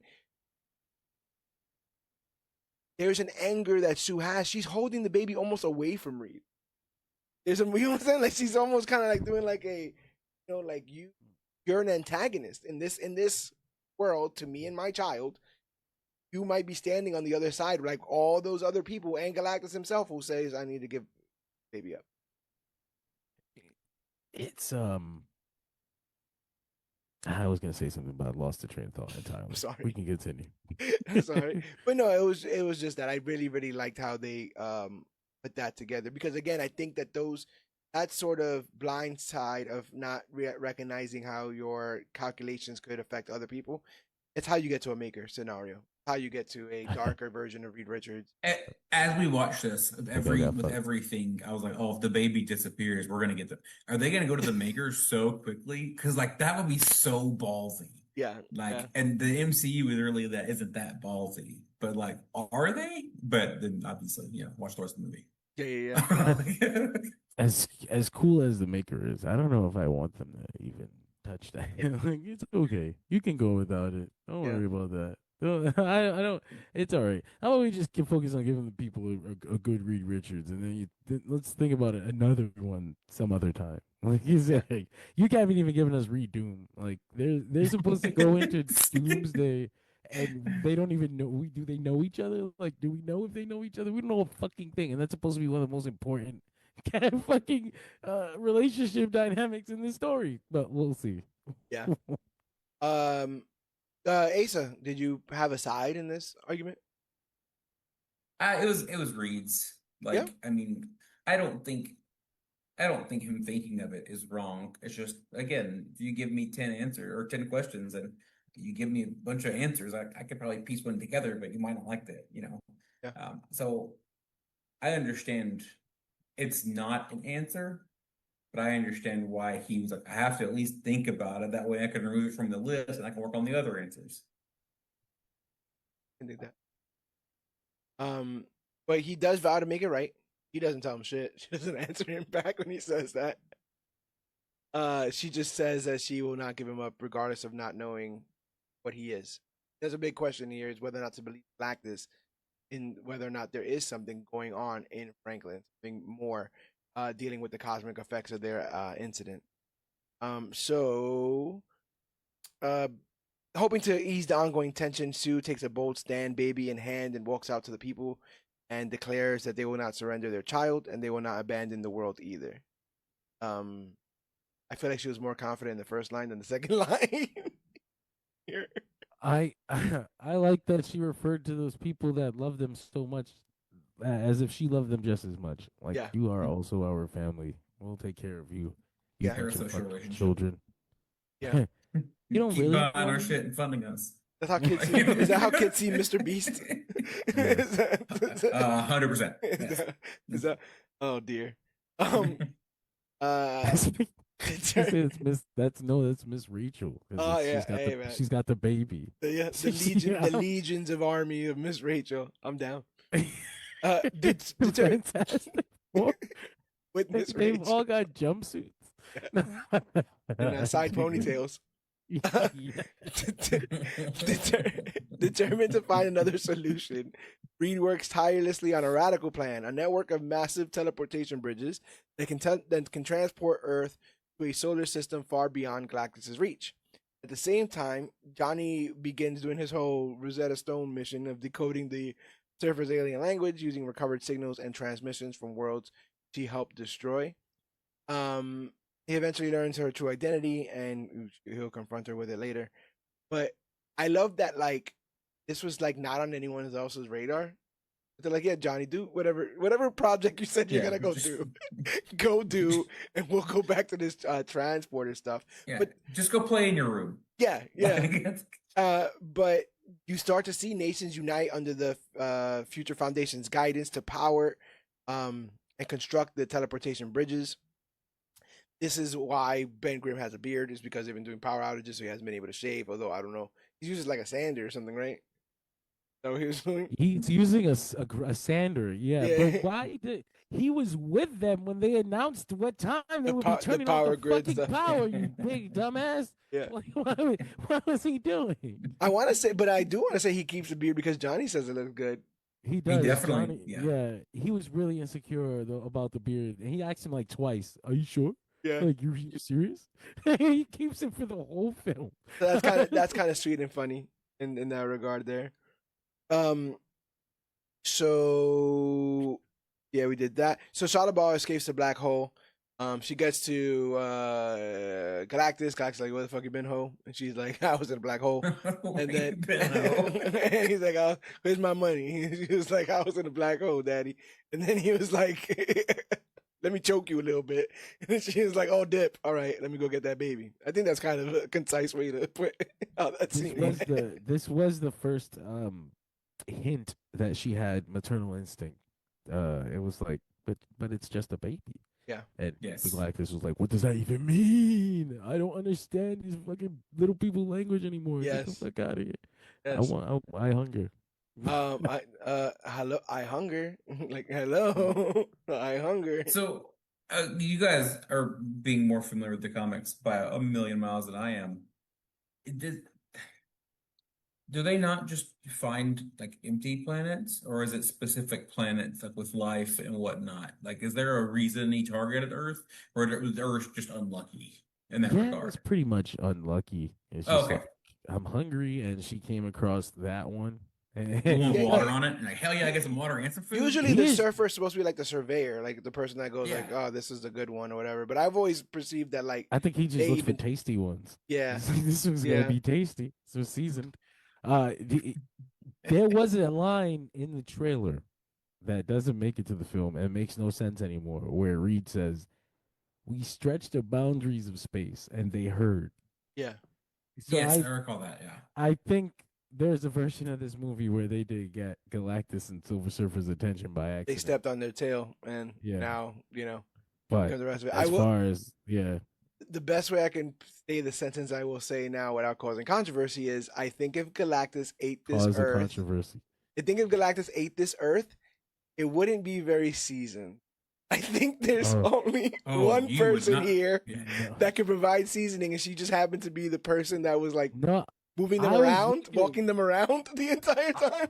No, you got to look at the background, because I was really I was like, if it's the 1960s, then I want to see how they played this background. Right, because it's a very tumultuous decade. They made an effort to make sure that it's a version of the 1960s where things didn't go the same way. Like, that's why I was like, they got like gay couples and every kind of fucking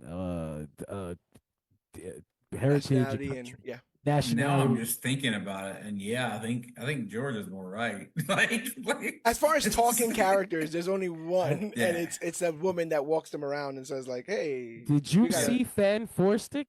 Because that's how they tried to fix that problem, George. Yes. They just put Michael B. Jordan in it and said, "Deal with it." I think that's one of the many problems. Yes. So. We did that. Okay, so I love that. He sends her back on her mission. You do this like the Fantastic Four music is swelling. Everybody's on the same page. These damn bridges are getting built. We're about to start powering it up, and she just comes through and just starts to break them one by one. Thought it was gonna be Doom. Oh my god! I saw that as well. Yeah, I thought Doom was gonna be the first one to break on. Or at least not turn it on, or like it was gonna be like, "What's wrong with Latveria? Like, why aren't they calling us?" She's like fucking Latveria. she's like a kid kicking over like sandcastles in this though. So he's like, boom, blowing this up.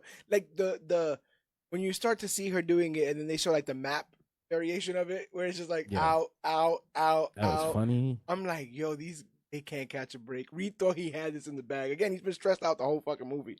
That was so funny though. Like, we went through that whole thing, and she just thwarted it like immediately. In minutes. Shut that shit off. But somehow that comes across as more realistic. My only question about that, about the bridge thing, was like, what are you saving the electricity in? What batteries do you have? Oh yeah, right. That was my only this didn't really feel was. I also was just like, can you just move the Earth? Is that something you can just do? Like, you seem very confident about this, but like, doesn't it have to be close to suns and stuff like that? Isn't there? It had to be within 2%, with 2% of a habitable or a whatever atmosphere, whatever the star. Like, because I thought, we're gonna move it and go to Earth, or we're gonna go to MCU, and then they're gonna follow. That was my that's how they're gonna do this. I like that we got to see the surfer surf on water. Yeah, actually surfing. I was Yeah. like, oh shit. Why It's did like, I this is never what this was consider for, that? huh? Why? This is- Yeah. oh shit.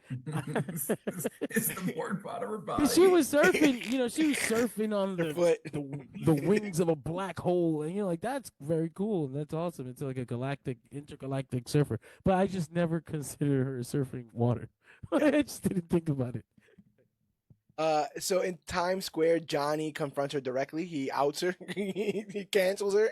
He's like, "This you?" And he puts up all her old tweets, and she's like, "What? No, this is terrible." I don't even like eating planets. What? Speaking in her native tongue, he shows her video transmissions from the planet she helped Galactus destroy. Messages from dying civilizations. The emotional impact causes her to flee, clearly shaken. Now, John, I'm of the belief that most of these Silver Surfers or most of these heralds have their mind wiped, or is that just Norman? I think it was just Norin, and that was to ease his pain. Or Is that something? like that. Is that happening here? And is she being like reminded that this happened, or is this something that she's always known? You think? I think she just wasn't thinking about it. Like, I am not thinking about these things. I got a job to do, and nobody's ever really confronted me about it until now. These Yeah. people are fucking talking to me. There's a go ahead. Sorry, go ahead. I don't want to. No, go ahead. No, there's a line that she says where she's like, "Take your kid and run. Maybe you'll live long enough to eventually forgive yourself." I imagine it's something like that. Yeah, pretty much. And then she saved her planet, so she's got to be convincing herself that this is worth it. Like, I saved my child, I saved my people. One of the other lines in it that's like, she says, "Just give the baby up. Like, if he was old enough, he'd give himself up." And I was like, "Damn." Yeah. I was like, "Damn." Like, yeah. Like, wow, it's his choice. I'm sorry. Yes. I mean, she's right though. So yeah, he plays all that stuff. The emotional impact causes her to flee, clearly shaken. So she stops. She doesn't destroy the last one in Times Square. So with time running out, the Fantastic Four launch one more plan. They will use Franklin as bait to lure Galactus to Earth, and then teleport him through the last portal instead. There's even a scene here where, they're like, "How are we gonna do that?" And Sue's like, "Oh, I know how we're gonna do that. You want to use the Franklin as bait?" And he's like, "No, that's not my plan. That's the plan. Like, that's the only plan. Like, stop trying to put this on me, woman." Well, I read that like almost like he was like, "I know what the answer is, but I can't say what the answer is." And she was like, "This is the answer," and he was like, "Okay." Yeah. Like, I'm glad you got to that equation, Susan. I wasn't even gonna say anything. Like, I wasn't gonna. You're right. Huh. Did you want to use Franklin? Is that something? I never would have thought that we could have done that. Franklin. It's a good idea, Susan. It's a great idea. Good idea that you came up with. Yes, and no one else thought. As he erases Franklin with a question mark on the whiteboard, He crumples up a piece of paper. Yeah, I surrender. Sue enlists Harvey Elder, better known as Mole Man, Paul Walter Hausen. Am I saying that right? Paul Walter Hauser? I think so, yeah. I thought he would do more in this. People were like, the screenwriter did a whole like Fantastic Four strangely redeems villain or whatever. I'm like, the world was gonna end. Like, I don't think this is like the good guy Mole Man situation. Yeah, and also it was more like Sue's diplomatic skills. Mm-hmm. Anything like with Namor. Like, she gets Namor to do shit. Doesn't mean Namor's hold fucking. on. She get Namor to other stuff. Like cervix separator. It's the same. Speaking of cervixes being separated, like Namor wishes. Yeah, right. There was a scene. There was a part in Jonathan Hickman's Fantastic Four where Susan has to kind of become like a diplomatic leader for 4 different cities. And you kind of see her as a political leader, and they put it all into like one Subterranea. Mm-hmm. So we just kind of have her deal with Mole Man. So I didn't really think of it as him being redeemed. He just had a good conversation with Susan. He still hates Reed. I also think he's a joke character.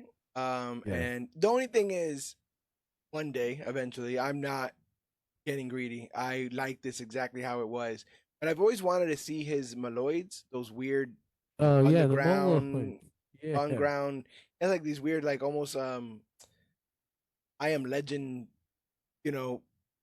pasty, monstrous underground people who've never lived a day above ground. It has a whole army of them, so I would be interested in seeing that. But I do like that he's like, welcome to Subterranea. Wipe your feet before you walk in. I'm joking. That's everywhere is dirt or something like that. He's like, there's dirt everywhere. It's just little things like that I thought were funny. And what he wanted to be called, his name, what was the whole beef for him and Reed? I think Reed called him old man.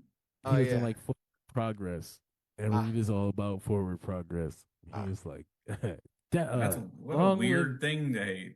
Long live the underground. He doesn't. That's what he said. That's what he. I stand with Subterranea. So when Galactus descends upon the city, which again I thought was awesome, but again he like jumps into the ocean like it's a pool. Like he just like he could have landed anywhere. Jumps in the ocean, fucking grabs some of our weed and like, I got some mid shit, throws it on the ground, looks at our Statue of Liberty like, that bitch, and he's like just shading Earth the entire time he's on Earth. I don't know how I felt about that sniff thing. I was like, that's weird. Have we seen him? Oh well, Johnny's face. Like, what the fuck? Like, have we seen him savor planets before? Like if they have a taste? Yeah. Like, this smells like shit. Yeah, and this not dank at all. Everyone told me I had the dankest shit. This is terrible. But yeah, the side eye at the Statue of Liberty is hilarious. It's just like oh wow. Thank you. Look at your cute little statues. Yeah, what's she gonna do? I'm telling you, it's gold in MCU, right? We got that gold. In the MCU, it's copper again because the Statue of Liberty was originally copper and it turned green over time. So they have a new Statue of Liberty because the old one got destroyed. It has a Captain America. Yeah, it has a shield on it. Or it used to. They think it fell off. Yeah, No Way Home. Yeah, they do this whole thing with Franklin. I was surprised that they thought it would work as well as they thought it would work. Because I'm like, this guy seemingly is an omnipotent being. I don't know if Keep Away is gonna work with this fucking big fucking dude. They didn't know he can do the laser eye scan thingy. They should have known that from the labor vision or whatever he had from before. Labor beam. Oh, as if that was your only power. You can make a 9-month pregnant women give birth. That's your. I can power. look you directly in your eye and spread your cervix. That's it. The cervix labor spreader. Labor beam. So. They do get him away. They have like a fake. Is it a fake baby? I can't remember what they do in that. Fake carrier. It was just an empty carrier. Yeah. Yeah. Okay. So that was like bomb proof, radiation proof, like explode. Like it was like. I just love the fucking scene of Herbie trying to lock down the fucking the apartment or whatever the building. He locked that whole shit down, and Galactus just like. My God, that whole thing might as well have been paper mache. All of that security measures, all that kind of stuff, and he just reached in and grabbed that damn grabbed Franklin. He was doing the little bunny foo-foo. Yeah. He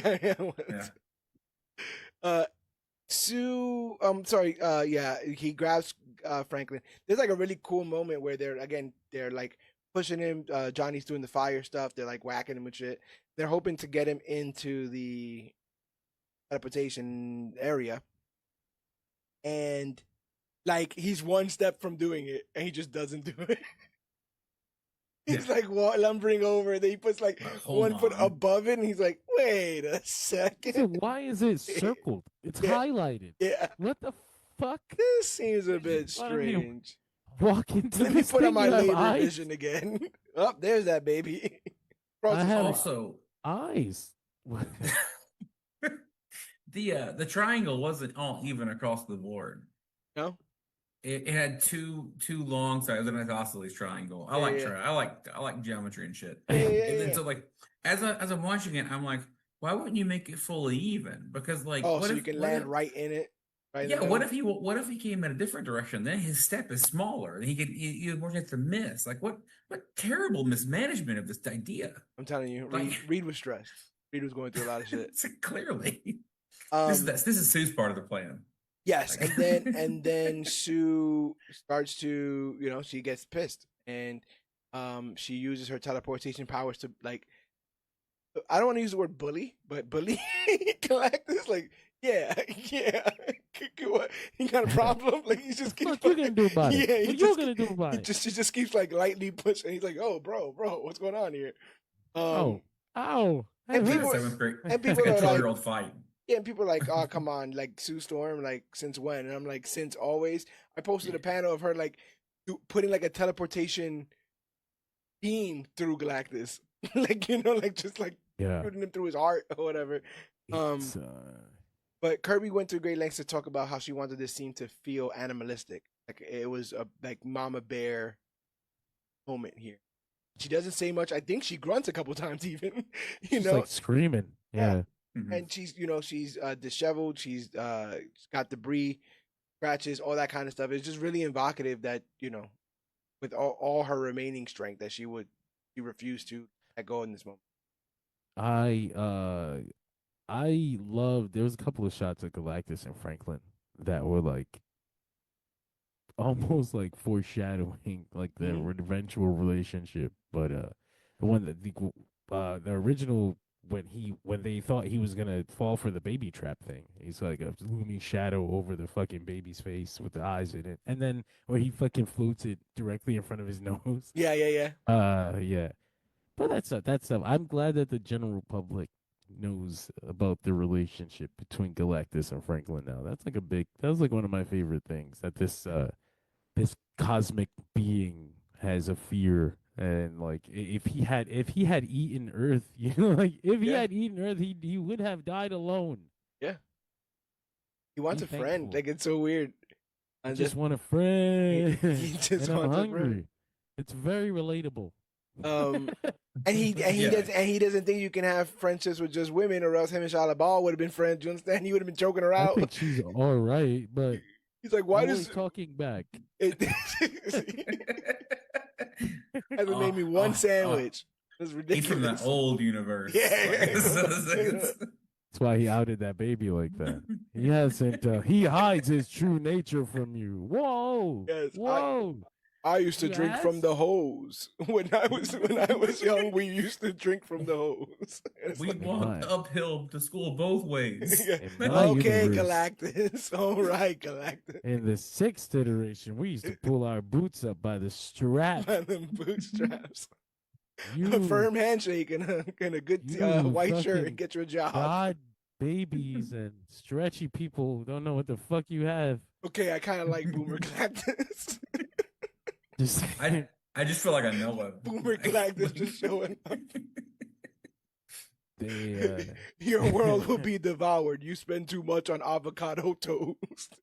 Why did you let the woman talk to me? Yes. I was asking. Is there a man in this room? Oh, Boomer Galactus. Stretchy Reed was great. I like that he couldn't do anything. He's just like climbing, trying to like stab him at parts, and it's like lightly. Well, he was trying to open his feed holes.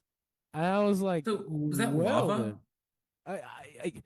The primordial energy, pure dead cosmic energy. Yeah, that's gotta fuck up Earth then, right? I thought it was funny that whatever landed. Dude, Galactus was like used. Like, look at this fucking stretchy dude. It's as funny as hell. Yeah, look at him stretch. He was smiling. Oh, I got it. Wow. The part he didn't know he would stretch. He was like, hell yeah, I'm gonna do He definitely didn't. He didn't know he could stretch. That's why he started smiling. Like, oh wow, this should have been over seconds ago. Usually when I do this shit is over. I want one of the scenes that made me kind of gasp is like at one point Thing tries to get at him, and he literally flings Thing into orbit in one motion. In one motion, clears the whole stratosphere. Just threw him into space. I was like, fucking hell. Is Thing a fascist?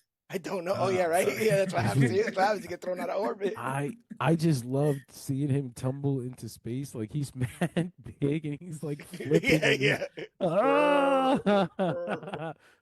That's what I mean. Like this is such a real comic book film. Like that's such a real comic moment. Like the time the Thing got thrown into space. And then Johnny comes to save him because they're best buds. You know, they do that like kamikaze sort of rocket thing down, which is pretty cool. But as her strength begins to falter and Johnny her strength begins to falter, and they get him in the thing, the black hole thing, and then he like does the whole like horror movie hand out.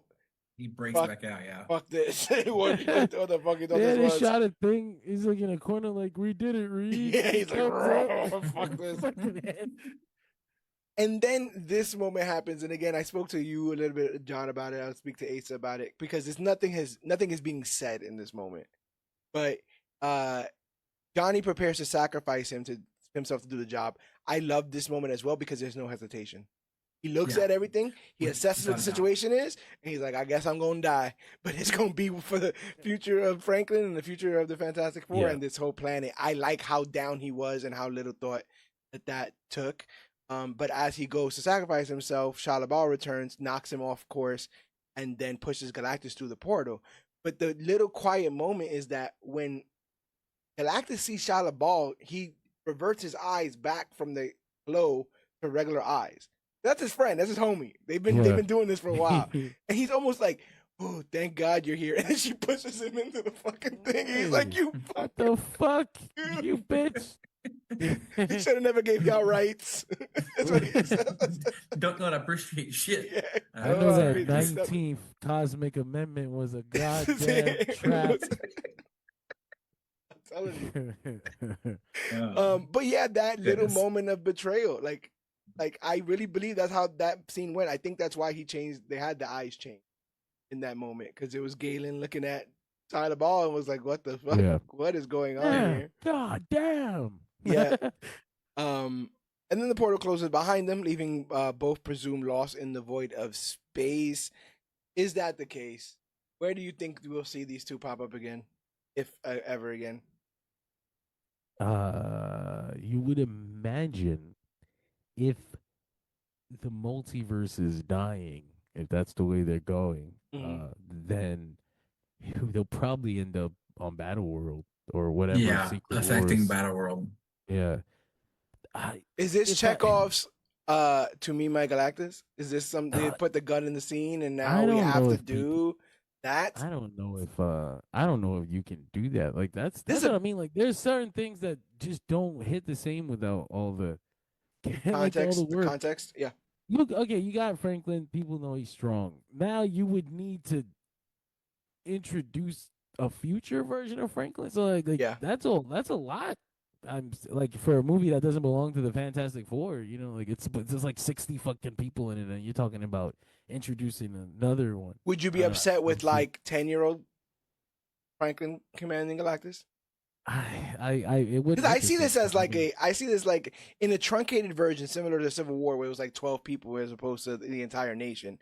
I can see this being like a on your left kind of, you know, last vestiges of a war, and then he's like, I have a friend actually. We met when I was a baby. He was grooming me. He was grooming me. Oh no, wait, no, back up. No. He hides his nature from you. He hides his nature. It works. It's just a lot more cutesy than epic at that point. And I would hope that they play it as epic as it was. The idea, like, I guess to get a shortcutted version of it, Franklin Richards gets his powers disabled because he's too young, and the writers were like, I don't know how to write this. Some people know how to write it, some people don't. So a future version of him returns to the past and reactivates him so that he could store up more energy, so that when he returned again, they would merge their two powers, and then he'd be able to fucking we didn't know was coming. Was that he was going to use that energy to revive Galactus, who got his ass kicked, and use him as his herald. That's just a big, to me, my Galactus moment. It was like, what the fuck, Franklin Richards? To me, my Galactus. It's literally the moment is like, okay, in thousands of the billions of years Galactus has been alive, he has had hundreds of heralds. But Franklin, he becomes Franklin's herald, right? Has only had one. And then it's like, what are they talking about? And he says, to me, my Galactus. And it was like, excuse me? And so I guess if you did that with a child, it kind of hits the same. It's just like the kid and his dinosaur kind of vibe there, you know, kind of stuff. And also, if Galactus isn't dead, maybe he doesn't need all that cosmic power to revive him. Maybe that's where they skip the step there. Yeah. Asa, you've been watching these Marvel movies and talking about them with us a lot. Were you at all disappointed with the fact that this didn't end up in like a big punch 'em up that all Galactus be destroyed or? No, I will say I appreciated this ending more than because I've read the original Galactus run like years ago. I used to have Marvel Unlimited and it was on there. Mhm. I think this was a much more fulfilling end than like the ultimate nullifier. Hey, Uh, hey, as you better He get out of yeah, here. Get like away. yeah, like I think if you gave me that ending, I'd be like, oh, this movie sucked. Like what a lot of buildup for nothing. Yeah. So I think showing off how powerful Sue was is a really great way to end it. Um, I just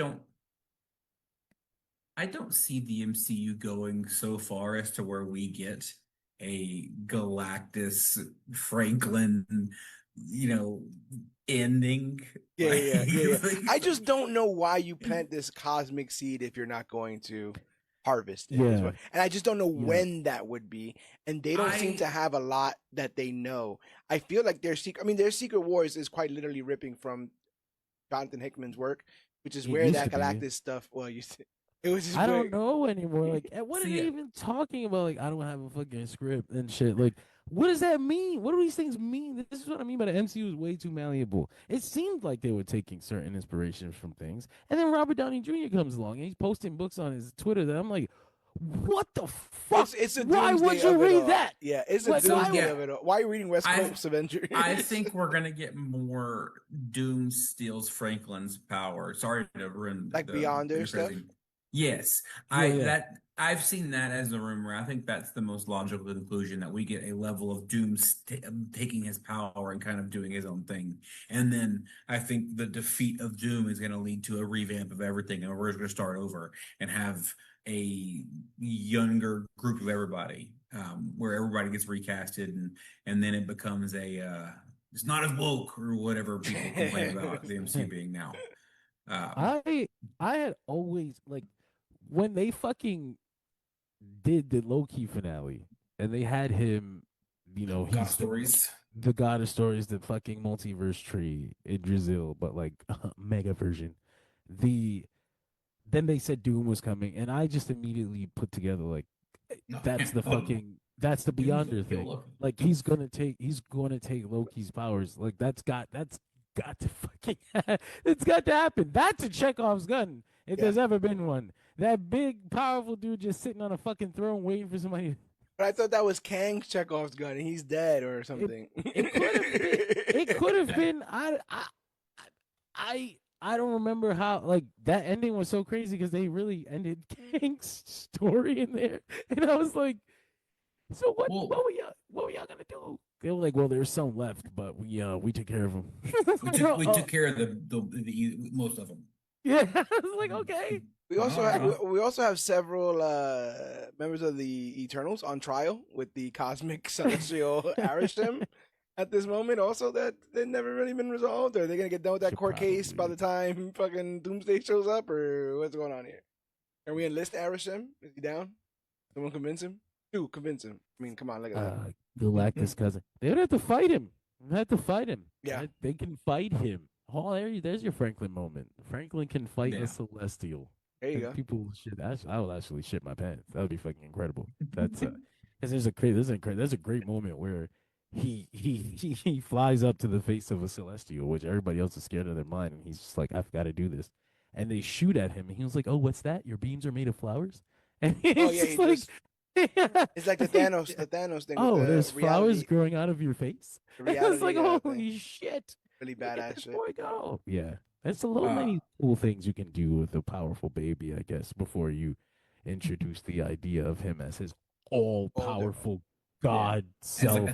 but top 5 most powerful being, something like that. Yeah, no, I struggle to think of people that are as strong as Franklin Richards. Oh, people are doing it online. You were just talking about that too as well. I just say top 5, just so Oh, I have a gray area to work in. I don't like. Yeah. It's a big thing. Like power scaling fandom is its own wild. unique. It's its Yeah, but own what about unique Goku? subsection. That's the meme because it's like Goku's one of the characters that's but very popular. But like, if you know your stuff, you can find characters that can beat him, and so that's like the litmus test. But Franklin Richards is one that for a long time you pulled out your back pocket. Like, what do you know about Franklin Richards? Like, what the fuck is that? Oh, He also only doesn't really have an powerful characters equal, in right? fiction. Like he doesn't have like someone who No, constantly takes him down or constantly defeats no, him or constantly, no. His his villain is his mom and grounding. Yeah, yeah, But so just the introduction of Franklin and Galactus, it's in the MCU like this. It implies a lot of things, but the thing about MCU and implications is that 20 movies ago, the implications made me excited because the future was bright and they Yes, might touch on yes, these things. yep. But I'm jaded now. But and I now know sometimes that, you find a sword yeah. and you never use it. Like there's like 17 post-credit scenes that this guy just publicly said he wasn't gonna touch again. Like, Remember when the maybe Shang-Chi we'll see thing them had a again. beep? Remember when the Shang-Chi thing had a beeper in it? And we're like, Remember- that's a sign. Someone's calling us. That was like 4 years ago. Remember when Blade was at the end of Eternal? Yeah, he got a sword that he's never gonna use. No, Well, they touch gave it that to kid. Kit Harington. He's never coming back. Somewhere on the set in HBO on Game of Thrones, they did a blood pact or something because they're cursed. A lot of them are fucking cursed, especially with Marvel shit. Old girl did Amelia Clark did Secret Invasion. Ugh. The only one that did well was Tyrion. He's the dwarf from the Hammer. He was in Endgame. Hammer That's not thing. fair. That's what I'm saying. But that he got that, whereas Maisie Williams was in New Mutants. Where'd that go? That didn't really, go anywhere. And again, like Kit Harington is waiting to become the Black Knight, I guess. Waiting, like whenever that comes back around. You know what it is. I think we'll get him in either Blade or Doctor Strange 3. We got ahead of ourselves and we forgot that TV stars are TV stars for a reason. We really prestige television confused us, and we thought everybody was Bryan Cranston. Yeah, yeah. When movie stars started, yeah. As it turns out, you need a whole team of great writers and shit. It's not all on you. Good stuff though. Let's go over this death here. Sue Class from exhaustion is declared dead. Some people were like that the team didn't emote enough, but there was a lot going on. I thought it was fine. Johnny was in shock. He's crying, but he's not. He didn't move. It's not like he was like, oh, he was frozen. He was It's frozen the entire time, even for a few seconds after she came back to life. He was just in a zone. It's Ben that has to call it ultimately. Ben is and it's not like Ben's gonna be able to do CPR. He'd crush her. He would be done. Like, hey, if she wasn't dead, now she's for sure dead. And Reed doesn't stop until again Ben like kind of calls it. That was heartbreaking. And so the worst. The team is grieving, and Franklin's still an infant. Kind of like walks up to her and places his hand on Sue, and then like she has the cosmic eye thing and comes back to life, and the baby laughs. Like, I was all stressing about this shit. Look at this. Look what I can do. I feel like he showed her infinity. Like he could have. But the eyes reminded me of Peter Quill's whenever he was with Ego. Yeah, that makes a lot of sense. Least convincing baby film up on this point. I don't mind. This part here, I don't know what's going on. I just don't know what's going on because a baby is just a baby, in my opinion, right? Like we've had worse CGI babies. Are you looking at the Flash? In movie history, I try not to think about like that aspect of the Flash. I like to put them in microwaves. The Flash as an okay movie, so I don't think about the worst parts of it, and also not rewatch it. Because it really is. It really is okay. I swear to God, it's an okay film. It's not like horrible. It's just fine. It was all right. The guy is a fucking weirdo in real life, but like. Yeah, watch any Woody Allen film or whatever. But fair enough. I thought there were some people that were mad, like not mad, but just kind of dismissed the idea that this could be an emotional scene because it was obvious that she's gonna come back to life or whatever. And I'm just like, you guys don't know how to have fun. This Yeah. is like, Enjoy the movie. Yeah, I mean, in Spider-Man, when he's about to die, everyone knows the movie's called You know. Spider-Man. Like, it's like nothing's gonna happen to him. But They're gonna kill him in this one. to be fair, John, when Johnny was gearing up for that thing, I'm like, is he gonna push him? And is Johnny gonna be stuck on the other end of that? Because that happens before. That's I thought that they've done this before, and holy shit! And then kind of opens the door for Spidey a little bit. Like that would have been kind of like set that up, but I think again, for I'm happy with what we sure, got. for sure, they were thinking of like the idea that Jonathan does sacrifice himself. Johnny does sacrifice himself in the negative zone or whatever. I'm like, he straight up dies. I was like, are they gonna kill this? I thought for a second they were gonna do it for sure. But I forgot the Silver Surfer was out there. I was all in the moment. Yeah. Well, I mean, it would make sense, especially when you think of like the Marvels. Whenever, what's her face? Fat photon. Photon.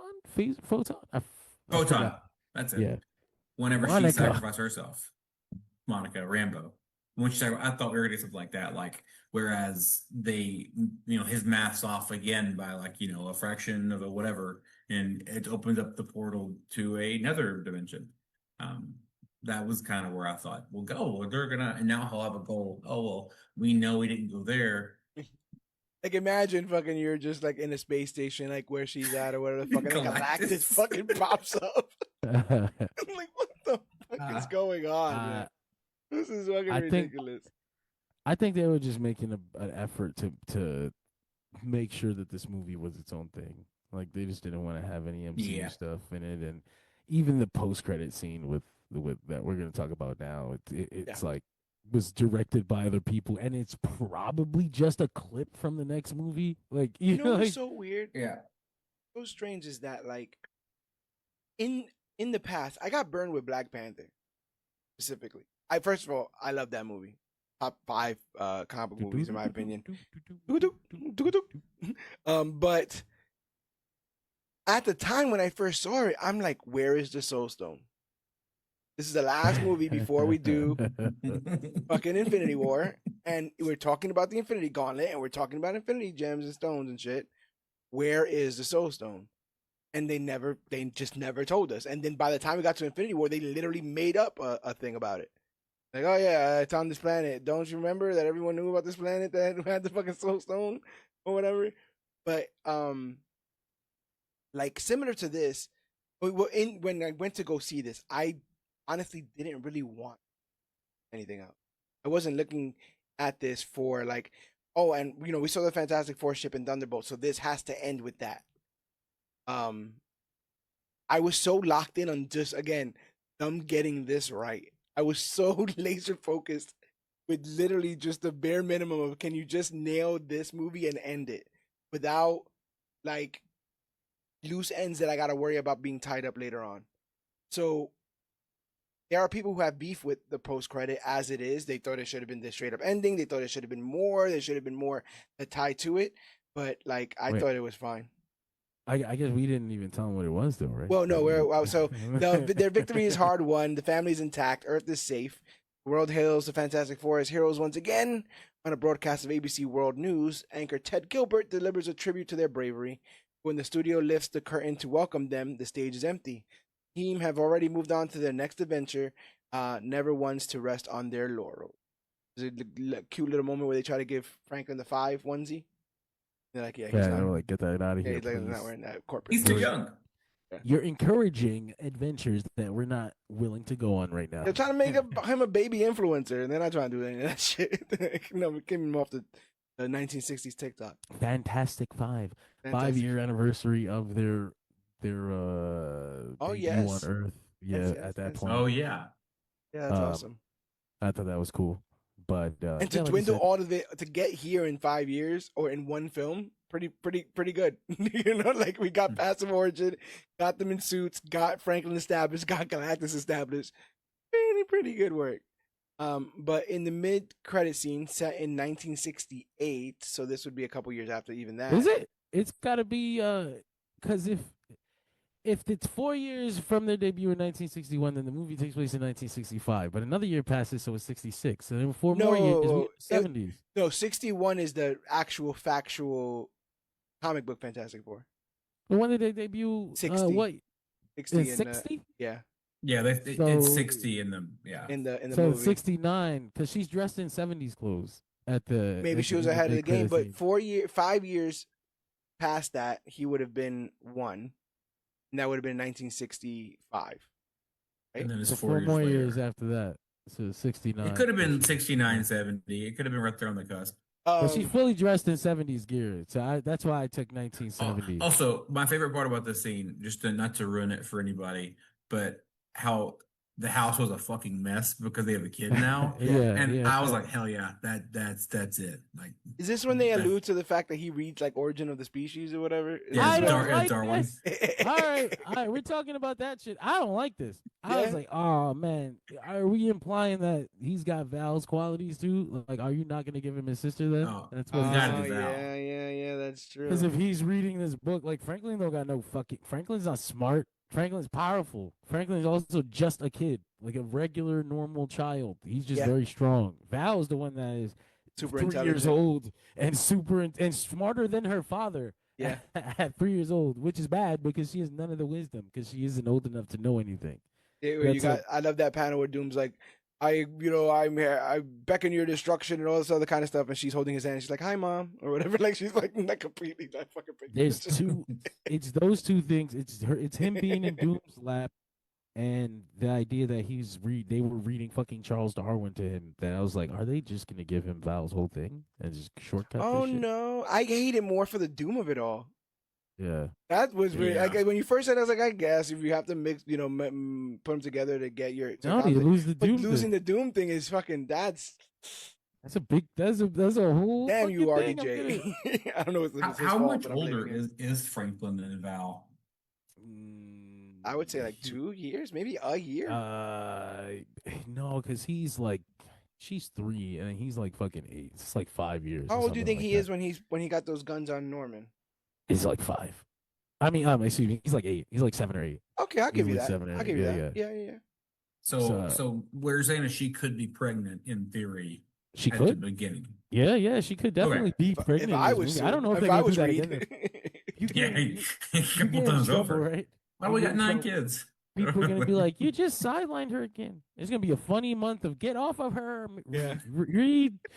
Goddamn. Let her watch TV.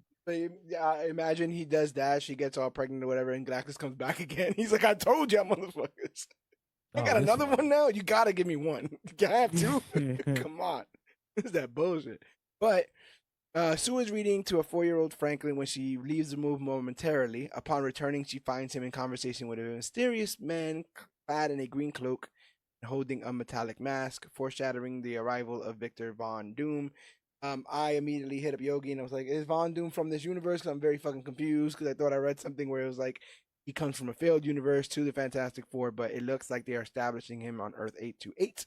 It was a Latvian council or seat for the in the United Nations.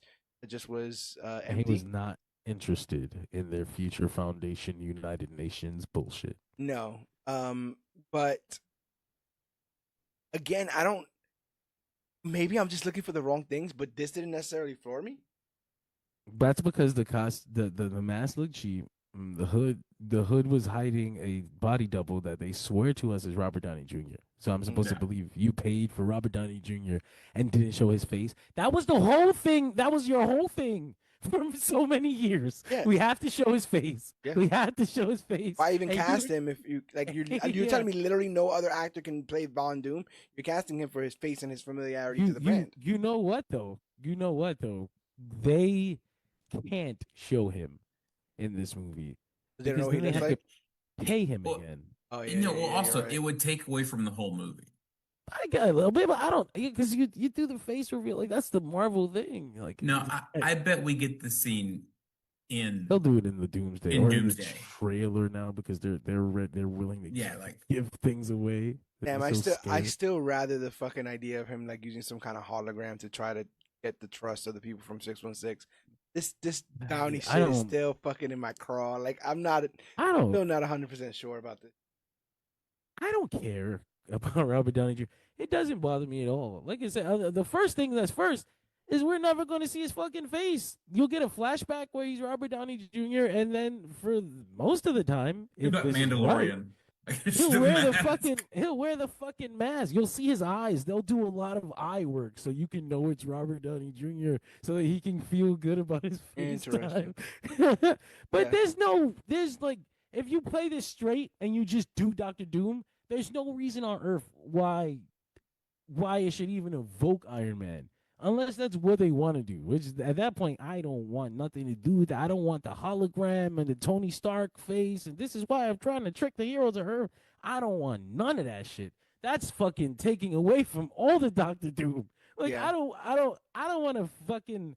What's the point of this then? Doomsday. Yeah. But it's Iron Man. Get that out of here. And I don't know how much I believe that they had this in the bag before the major shit fell apart.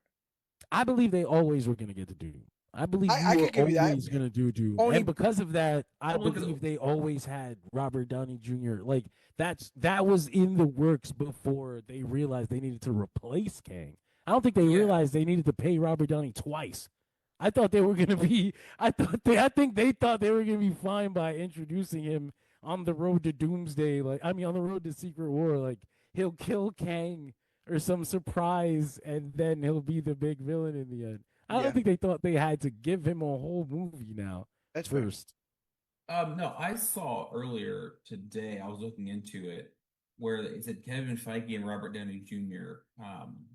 Had, I mean, obviously they had Endgame already done, and then he met with RDJ like before they even finished, like Endgame came out, and was like, hey, this is kind of what I want to do. Are you interested? And apparently he was like, yeah, man.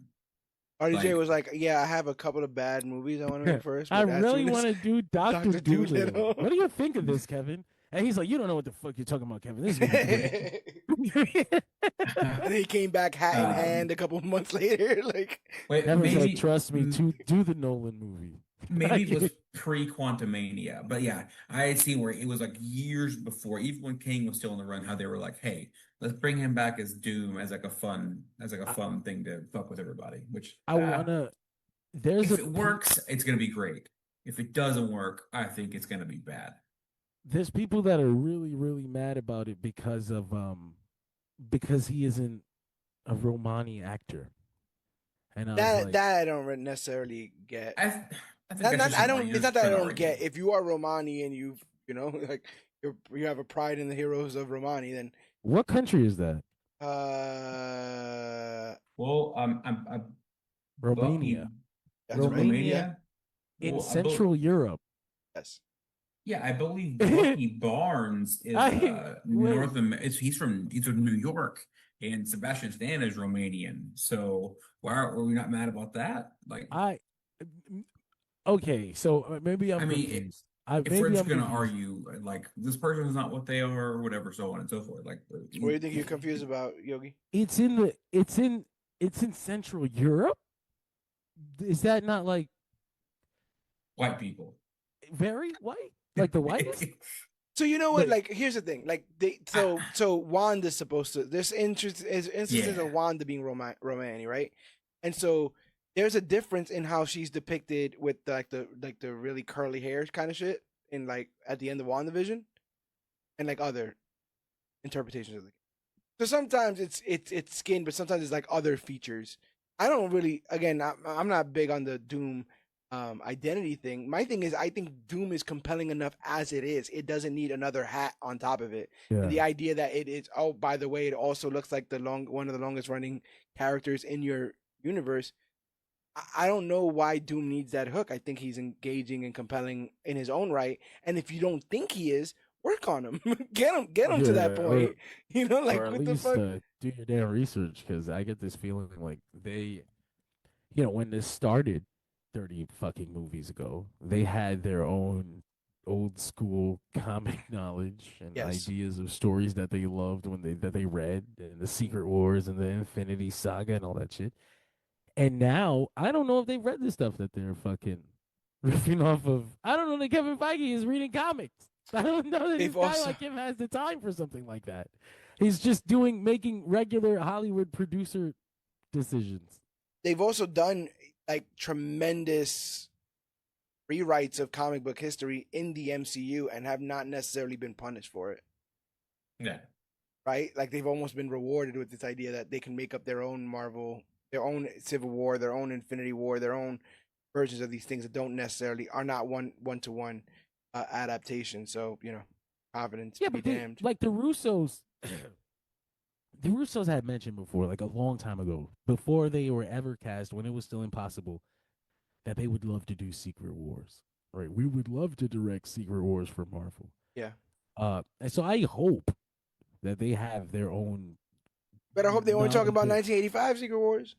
I think they're locked into having to do other things.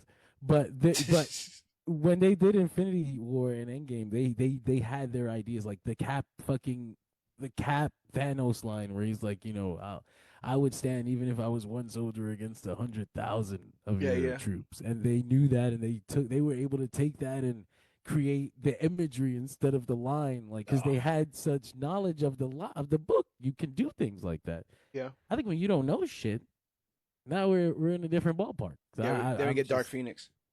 We'll see. My biggest thing was that this Fantastic Four movie was so great, and Matt Shakman and the team of four screenwriters that it took to complete this story had a really good grasp of the Fantastic Four, and like seeing them get handed off to go deal with like one of the biggest parts of their canon without them, I was like, oh, this is cold and uncomfortable. I don't know how I feel about this. This makes me like a Venom. Like I kind of know this guy. I guess I'm just gonna you're gonna have to hold my hand and show me who this version is, because he doesn't seem like the one I know. So I guess we're just gonna follow the rules of who you think this person is. Yeah. Well, also, real fast, since we're back on Fantastic Four for a second. Also, according to Fantastic Four, it moved on me. Like from the 80s, Galactus can teleport himself. So like this literally may have been, and obviously they don't know that. Yeah. But it might have worked for a minute, but like he might have just been like, boop. All right, well, here we go again. Here we go again. Also, what about his ship?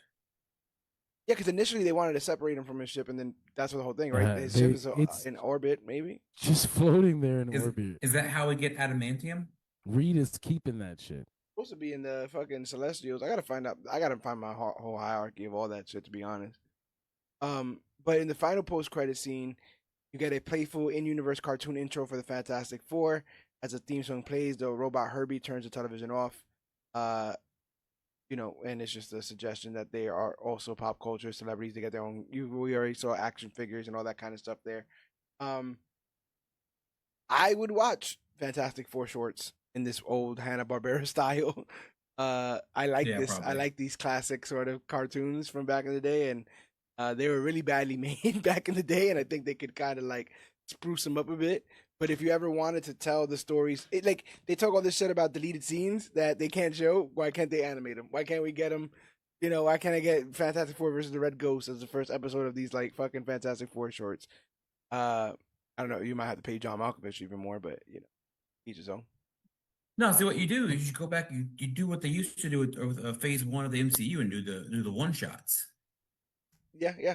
Just go back and add those in. If you want to pepper in a cool scene, hey, there's the one shot of when Reed fought. Do you remember them 8 minutes? They were bursting so much with lore. They had to make side projects just to fucking cover faces and make shit. It was so much fun to watch, and they would do like a whole like detective thing about like how Loki did whatever and finding Thor and all this and that, and it's like what a cool thing they did that they just stopped one day. Yeah. There's now a complaint that there's too much, or at least that there's too much homework, which as a comic reader is like an oxymoron in a lot of ways, because no one pressures you to do that shit in comics. You do it out of passion. Here's what it is. Here's what it really is. There is too much, and it's not that there's too much content. It's that there's too much garbage. And it's not even that it's bad. It's that, like, Agatha all along. It was a great show if you really like the MCU and you pushed past the idea that it's a fucking Agatha Harkness show. What the fuck? What the fuck? What the fuck? This is not even C, D. This is like C tier. You're talking about the old lady who taught Wanda. That's her thing. That's her highlight in the comics. Yeah. That's the old woman that taught Wanda how to do magic. And you're talking about making a fucking 8-episode series about Agatha fucking Harkness. Oh, but it was good. I don't give a fuck. It's about priorities. It's about priorities. Yeah. Why would I watch that? Why wouldn't you make a Ghost Rider show? People love Ghost Rider. If you were talking about, if they're fucking talking about this is the slate this year, it's Deadpool, it's Avengers, it's Ghost Rider, it's fucking Daredevil, it's Punisher, we got a Punisher special.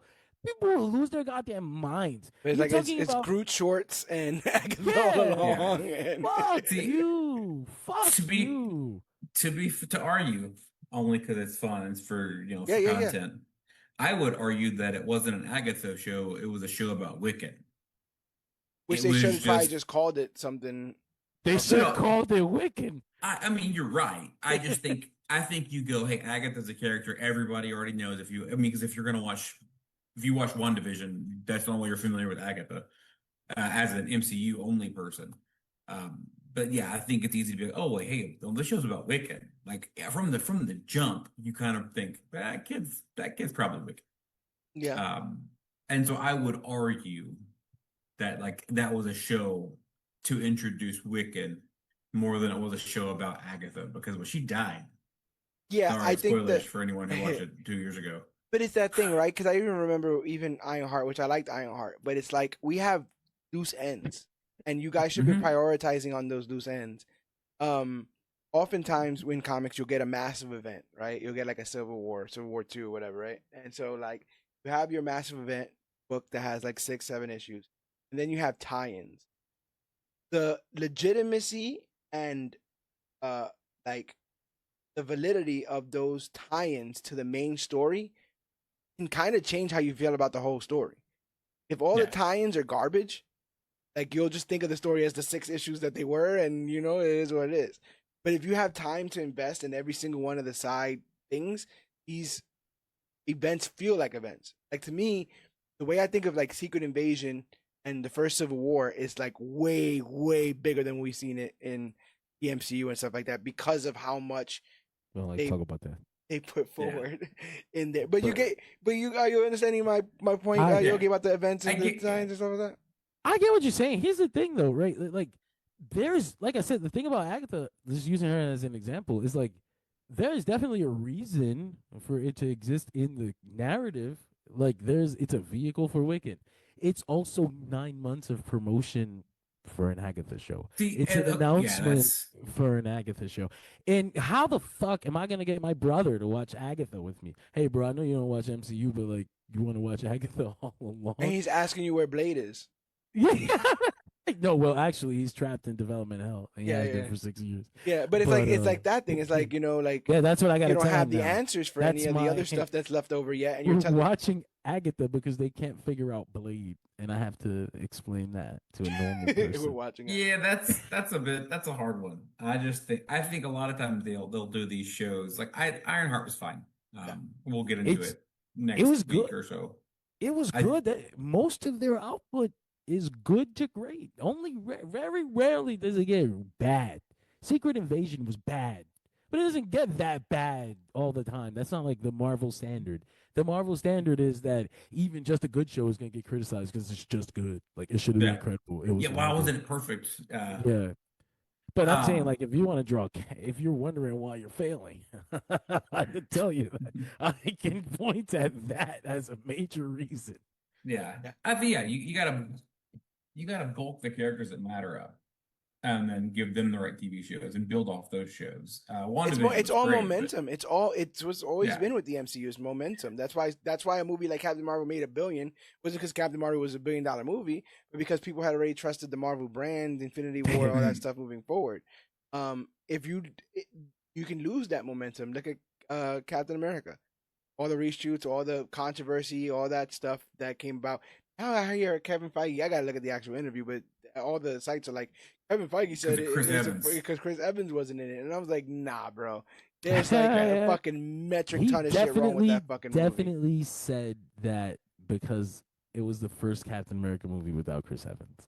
Out of here. And it's not like he said it's because of Sam Wilson. It's the eventuality of that sentence, right? Put a comma, like that's the rest of that sentence. He said the first sentence so we can fucking finish his thought for us. Yeah. But come on, man. Like I just don't believe that. I think they could have It was like that James Gunn interview. He was like, "Oh, we want to do complete scripts or whatever," and then he's like, "We've never released a thing without a complete script and so on and so forth or whatever." And it's like, okay, well, okay, maybe you didn't, but like, what about Avengers right now? Was it the final draft of the script? Like, it may have been a complete script, but was it the final script? Yeah, like, I think that's a better thing to say. Like. Yeah, we have an idea of the story we want to tell. But similarly, Sam's story, where does Sam's story sit in the MCU's progression? In a fucking TV show, where has it put? I'm saying, like, where now that we've moved him forward with the show and his film, is he in a place now? You know what I'm saying, that you couldn't have just made up him being in that place anyway. Yeah, he got the shield at the end of Captain America. I'm glad we got to see all that go, but like I said, it's the priority of things. They're making us start meals without finishing the other ones. It's giving me a stomachache. But it's not because I don't like to eat, it's because of the way that they're feeding me these meals. Like, here's a hot dog, here's some ice cream, now here's a fucking soup, some shit, and I'm like, what do you want me to do with this?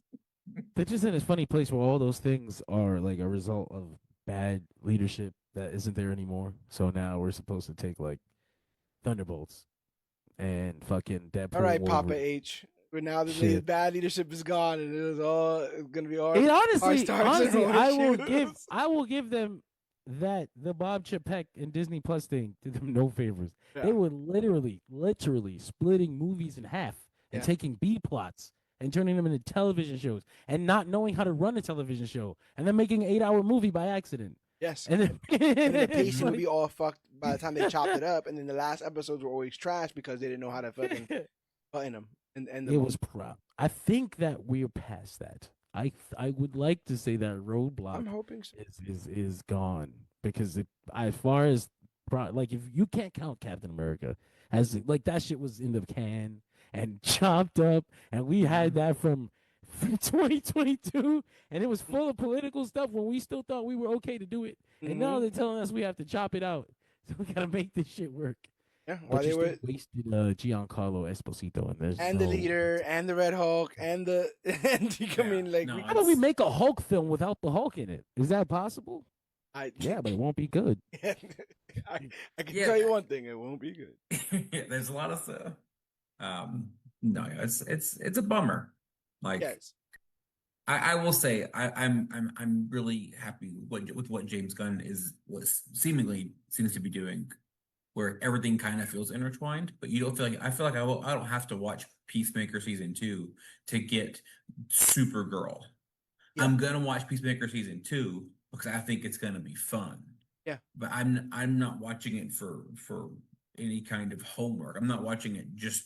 I'm watching it because it's content that I'm likely going to enjoy, based off of season 1, and then based off the Superman movie, and then so like by doing that, what they're doing with the MCU, by constantly going, well, we're going to build TV shows and add them to movies.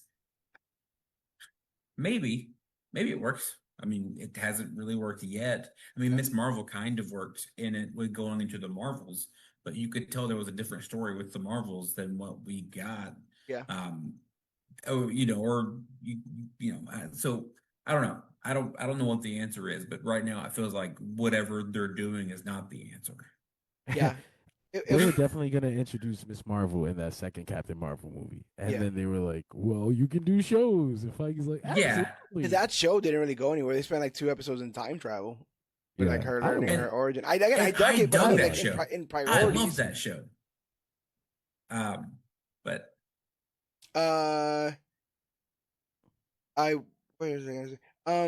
it'll be interesting to see because one thing is I almost know for sure that Gunn is going to be whispering over at Disney and being like, hey, if anyone's free, if anyone don't want to, like, if you don't want your guy dancing in the videos, come over to fucking Death Row, whatever he's going to be doing. Death Row. And I want to see if if DC starts making creative changes that help them financially, if for the first time Marvel's going to try to ape that, same way it happened the other way around. DC's coming out with a lot of momentum, a lot of good forward momentum. Marvel's kind of trying to track theirs back up, both kind of coming out of the mud a little bit. It'll be interesting to see if they are cheating on each other's tests. Wouldn't be the first time, forward. Feige. No. Oh yeah, he did a lot of work at DC, time. taking notes, but that showed up at Marvel. He was like, hey, do you guys think a lot of people watch those CW shows, or can we get away with it? can we? And final thoughts on Fantastic Four First Steps. I'm going to start with you, Asa. It was fantastic, no pun intended. Everyone should go watch it. It was great. A lot of feeling, a lot of heart. It showed how important a family is or can be. And everybody needs somebody. So go and love your people, hug your people, and make life better for everybody. Yeah. Boom, done. Yeah. Yogi. I really, really like the Fantastic Four, and this movie felt like the Fantastic Four, and thus I really, really like this movie. I also forgave a lot of things because of how much I like the Fantastic Four. Yeah. So when I suggested to you, know that I'm suggesting a Fantastic Four movie to you. I'm like, this is the best Fantastic Four movie there is, and I would like you to have the best representation of them. So watch this. That's the funniest thing is that we've been doing this for so long, right? When if something that I don't like, I can sit here and articulate to the high heavens about what I don't like about it technically and all that kind of stuff. But when I love it, it's just unapologetic. It's just a vibe. It's just a feel. So it's hard to like describe that. But they do the whole like the famous meme from Ratatouille, right, where the guy eats the soup or whatever, or eats the ratatouille, and it tastes like how it did when he was a child. Yeah. Very rarely do I get that same sort of feeling, when I've read something and I care about those characters, and then I see them on the screen. My mind can always have like the dissonance of like, this is their version of the thing I love. Like this is whoever directed or whatever, right? Their version. And sometimes they align. Their version and my version is the same, and I get to see that. And again, like I was gushing today on Facebook just over the shots of Galactus. Like the sheer amount of distance we've come where that image is acceptable, where people say we need to get Galactus right. We need to get the scope right, the spaceship. We need to put Jack Kirby in this. Like, that thought process, I'm so glad we've gotten there. Because this can sometimes be a soulless marketing conveyor belt system where you're just pushing out product and without much care. And I think they've realized in the times where they have done that stuff, it hasn't been well received. When they're allowed to cook and be creative and have heart, humor, and spectacle, that's when this stuff really works. So yeah, check this out.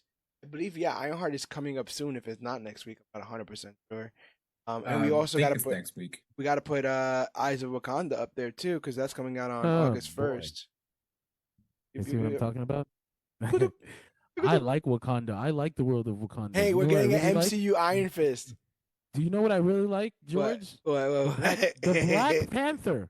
He's a really cool character. I like to follow him. They should do something about him. They should do something about that. Would you like to meet his grandpa? No, actually, I'm not interested. But okay. Grandpa Panther. Yes. We're gonna Back in my day, we used to drink from the hose. Yeah, God damn it, Grandpa Galactus. Damn it, Grandpa Black Panther. So, yeah. We're buttoning up this episode of Fantastic Four First Steps. Too much boomer stuff. My brain is rotting.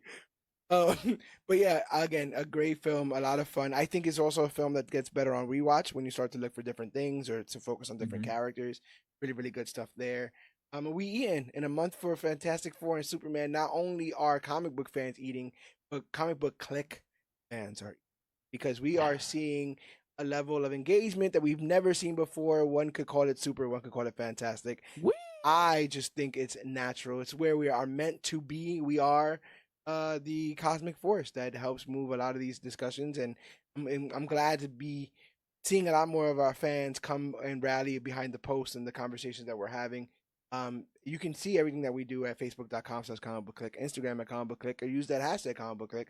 We talk about the newest, hottest, latest, and greatest things to come to comic books and comic book media. But everything that we do exists at comicbookclique.com. It's a one-stop shop for every episode of the Major Issues podcast. So thank you for listening to this episode.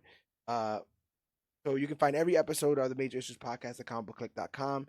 But if for some reason you've been listening to this on wherever you've been listening to it, we are available wherever podcasts are found. Podbean, Stitcher, the podcast app on Google, YouTube, Spotify, Find, and more. If you Google Major Issues Podcast, we're going to be the several first results to pop up because our digital footprint is that powerful. We have been here for that long, and we have been putting that much work towards, becoming recognized. You're seeing it, Asa? You're right there, B. We're the top 5, 6, 7. We're the top 7. Yeah, baby. We out here. We're in the time displaced 1960s. All right. That needs a little bit more seasoning. But I'm gonna steal this positive moment. But and then take 2 moments, two of them out of this. I'm gonna turn them negative. Okay, go ahead. Fucking. Which one? When I started reading comics, I found out about these YouTubers that read the comics for you, and I thought that was cute, but I thought it was missing a part of the experience, so I never went back to them. Yes. But I did find one guy. Comics Explained. He did a 9-hour video. A 9-hour video on Jonathan Hickman's Avengers and Fantastic Four. And I thought, well, this guy really knows what he's talking about. Mm-hmm. So I hoped, or so I thought. This movie has come out. It's completely exposed this man. And now while we're on YouTube, are we live? Are we going to be on YouTube? Yeah, we are on YouTube. You can say whatever you want. I want to say this on his block. Yeah. This guy has been very furious about the ending of this Fantastic Four movie. Yes. It's fantastic. To the point where he has shared how he would have ended it. Yes. Which we've always talked about. That's my biggest thing, that I never want to fall down that hole. I'm so mad at this movie because I would have done it differently. Like, I'm not a fucking Hollywood guy. I'm not a writer. Yeah. I would not have ended it anyway. I just wanted to see. I wanted to enjoy it. Mm-hmm. His idea was that the Fantastic Four should have abandoned their universe and went to ended up on Earth 616 and dealt with the guilt of it because that's what Reed would do. And he cites Avengers and Avengers. Did you see him tell that guy like, hey, when you get a chance, read New Avengers or whatever? I'm like, did you fucking read? Did you read this? Did you cite the Bible, bro? Like, this is the Bible. Did you cite the Bible and then do it wrong? Yeah. He's like, this is exactly what Reed would do.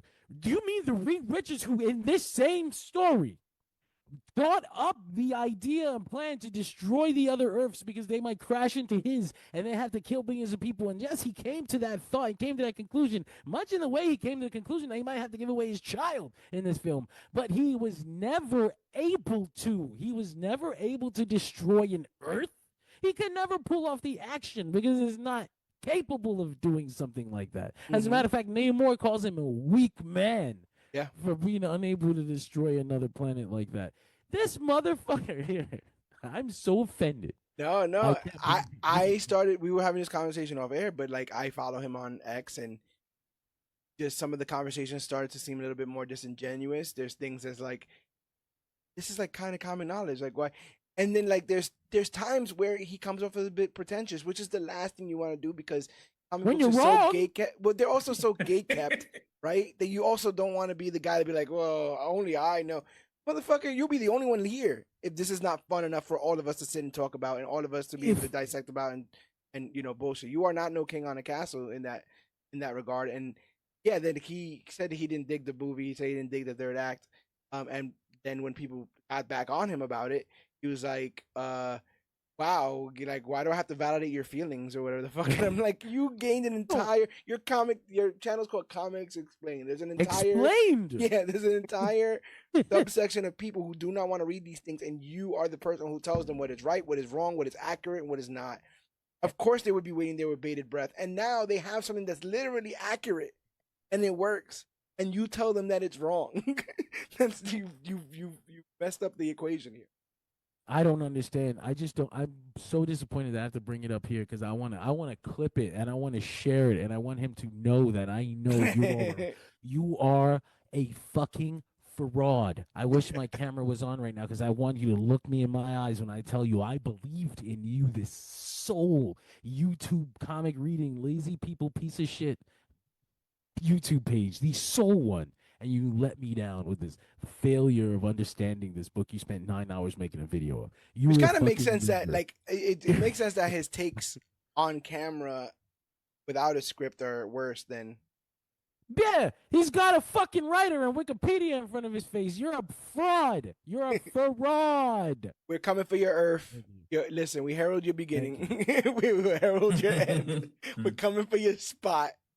We herald dirt sheet. That's it. We're coming for your spot. We're coming with 2 flags to plant on the. Oh, that's another thing. They were like, yo, they went to did this. They did the space race, but they planted the Future Foundation. They It wasn't a did with country thing. The F's, they're like doing a 69. That logo sucks. It was very bad. Like that logo It was stinks. It was very bad. But I don't know who is the creative mind in that It's that just circle. Ben Grimm. What if we turn them upside down? There also end up not being They fit. any significant end up not being any significance of the color of Reed's outfit, like him not having the white collar or whatever. It's I always just thought that for was gonna fashion. be something. Cunty face is good, babe. Yeah, right. Like Cunty. But yes, a rising tide raises all ships, and we are doing well right now. We're the most visibility right now, and so get on the bandwagon before the bandwagon gets full. Check out the podcast. We have video. Excuse me. We're on YouTube. We have video series like the Comic OGs hauls every week, where he comes in, he shows comic books that he's picking up every single week, the issues. We have major previews, which is our video series where we discuss the solicitations and what hot comics you want to pick up for that month. This comes out in video form on YouTube and audio form wherever podcasts are found, and it's also live streamed on Facebook. So go ahead and check us out there for past episodes and stuff. This has been a blast, and we were doing this before it was making money, and we might be making some money now. So get ready for a new focus on improving things, on more content, on just getting this stuff right, because we work very hard and tirelessly to make sure that we're providing good content, good insight, that we are a welcoming community, and that we call out frauds on occasion when they are frauds. So make sure that you guys are following us. Make sure you guys are following us wherever we are. But like I said, easy way, ComicBookClique.com. And the brilliant thing about it is we share our Baxter building with another cool set of cats over at Dirt Sheet Radio, the industry leaders in all things professional wrestling and pop culture. Those guys over there also do a tireless job, constantly providing not only news on the industry, but news about pop culture, casting, movies, etc. Everything in geekdom that needs to be or wants to be talked about, they handle over there, while on top tackling a medium that never stops through various companies. So I know they do a good job over there. Check them out when you go to comicbookclique.com or just search dirtsheetradio.com. It'll take you to some of their stuff. We also always put a link in the description to their link tree. I'll take you to their various other social media endeavors. But do you want to plug some more stuff? I'm tired and I'm looking for someone to take this insatiable hunger from me. Hides his true nature. I'm gonna be saying that a lot about random shit. That's very Jean Grey coded. He hides his true nature from you. But also fucking Pedro. Right? Like Pedro, I'm talking about this anxiety shit. He hides his true nature from you. Nancy face is good, babe. Hey. But anyway, again, we lead forward with love. We lead forward with family. We lead forward with friendship. That's why this has been going so well. That's why we've been doing it for so long, and that's why we will continue to do it. So if you like what we're doing here, consider going to patreon.com/CBC Clubhouse for as little as 10 cents a day, $3 a month. We could afford the hardware and the software we need to keep providing content free of charge. We're at Major Issues CBC on Twitter and also at Major Issues CBC on Twitch. Hopefully I'll be getting on that soon. But yeah, this was fun. We tackled a lot of stuff here. I think I am ready to button things up. Asa, where could they find you? You can find me on Threads at Asa H. Griffith on there. I've gotten away from the all the political stuff. I just to be talking shit to people now. Oh, I ain't mad at it. That sounds pretty good. It's fun. I told a bunch of people to lick my butthole the other day. It was funny. There you go. And then you can find me on Twitch. Yeah, I push like once a week. It's kind of random, but I typically try to lean towards Tuesdays at a CBC All Star Asa, where I typically just stream whatever I'm playing in that moment. Asa, you make me laugh because I know you, like I said, you're talking to people, and sometimes you can get a bit curt because people can be some assholes on occasion. But no one knows the level of assholery that I deal with probably more than you. I think you look through the comments and conversations. Oh man, that I have with people, and I have to just step back all the time. And as you've seen, I've had to become pretty inventive with my insults because I can't give everybody the same insults. So I called somebody dyslexic the other day. Probably wasn't the nicest thing to do, but it's because I put in the first line that I wasn't diagnosing Reed Richards, and they're like, why would you diagnose a fictional character? I'm like, no, I was talking about mental health. Things like dyslexia, which I think you might have, because I put in the first sentence that I wasn't diagnosing a character. But we do foster love, we do foster kindness and all that kind of stuff here. Just don't step to us, because then we'll be like Sue Storm and just like Sue Storm telling Johnny, tell him, trying to take out our baby. It's ComicBookClique. But join us next week for more fun, for more hilarity, and more hijinks.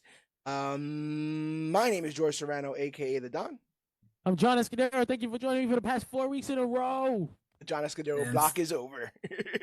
CBC All-Star Asa, mine is just beginning. That's it, baby. And this has been our Fantastic Four First Steps recap and review. And remember, whether you're a hothead, a rock of the family, feel invisible, or stretch yourself a little bit too thin, remember, back in my day, we used to drink from the hose. And always remember that we are the clique. And we always about the hose. We are the clique. And always remember that you, yes, you are worthy. Recording stopped. Thanks, guys.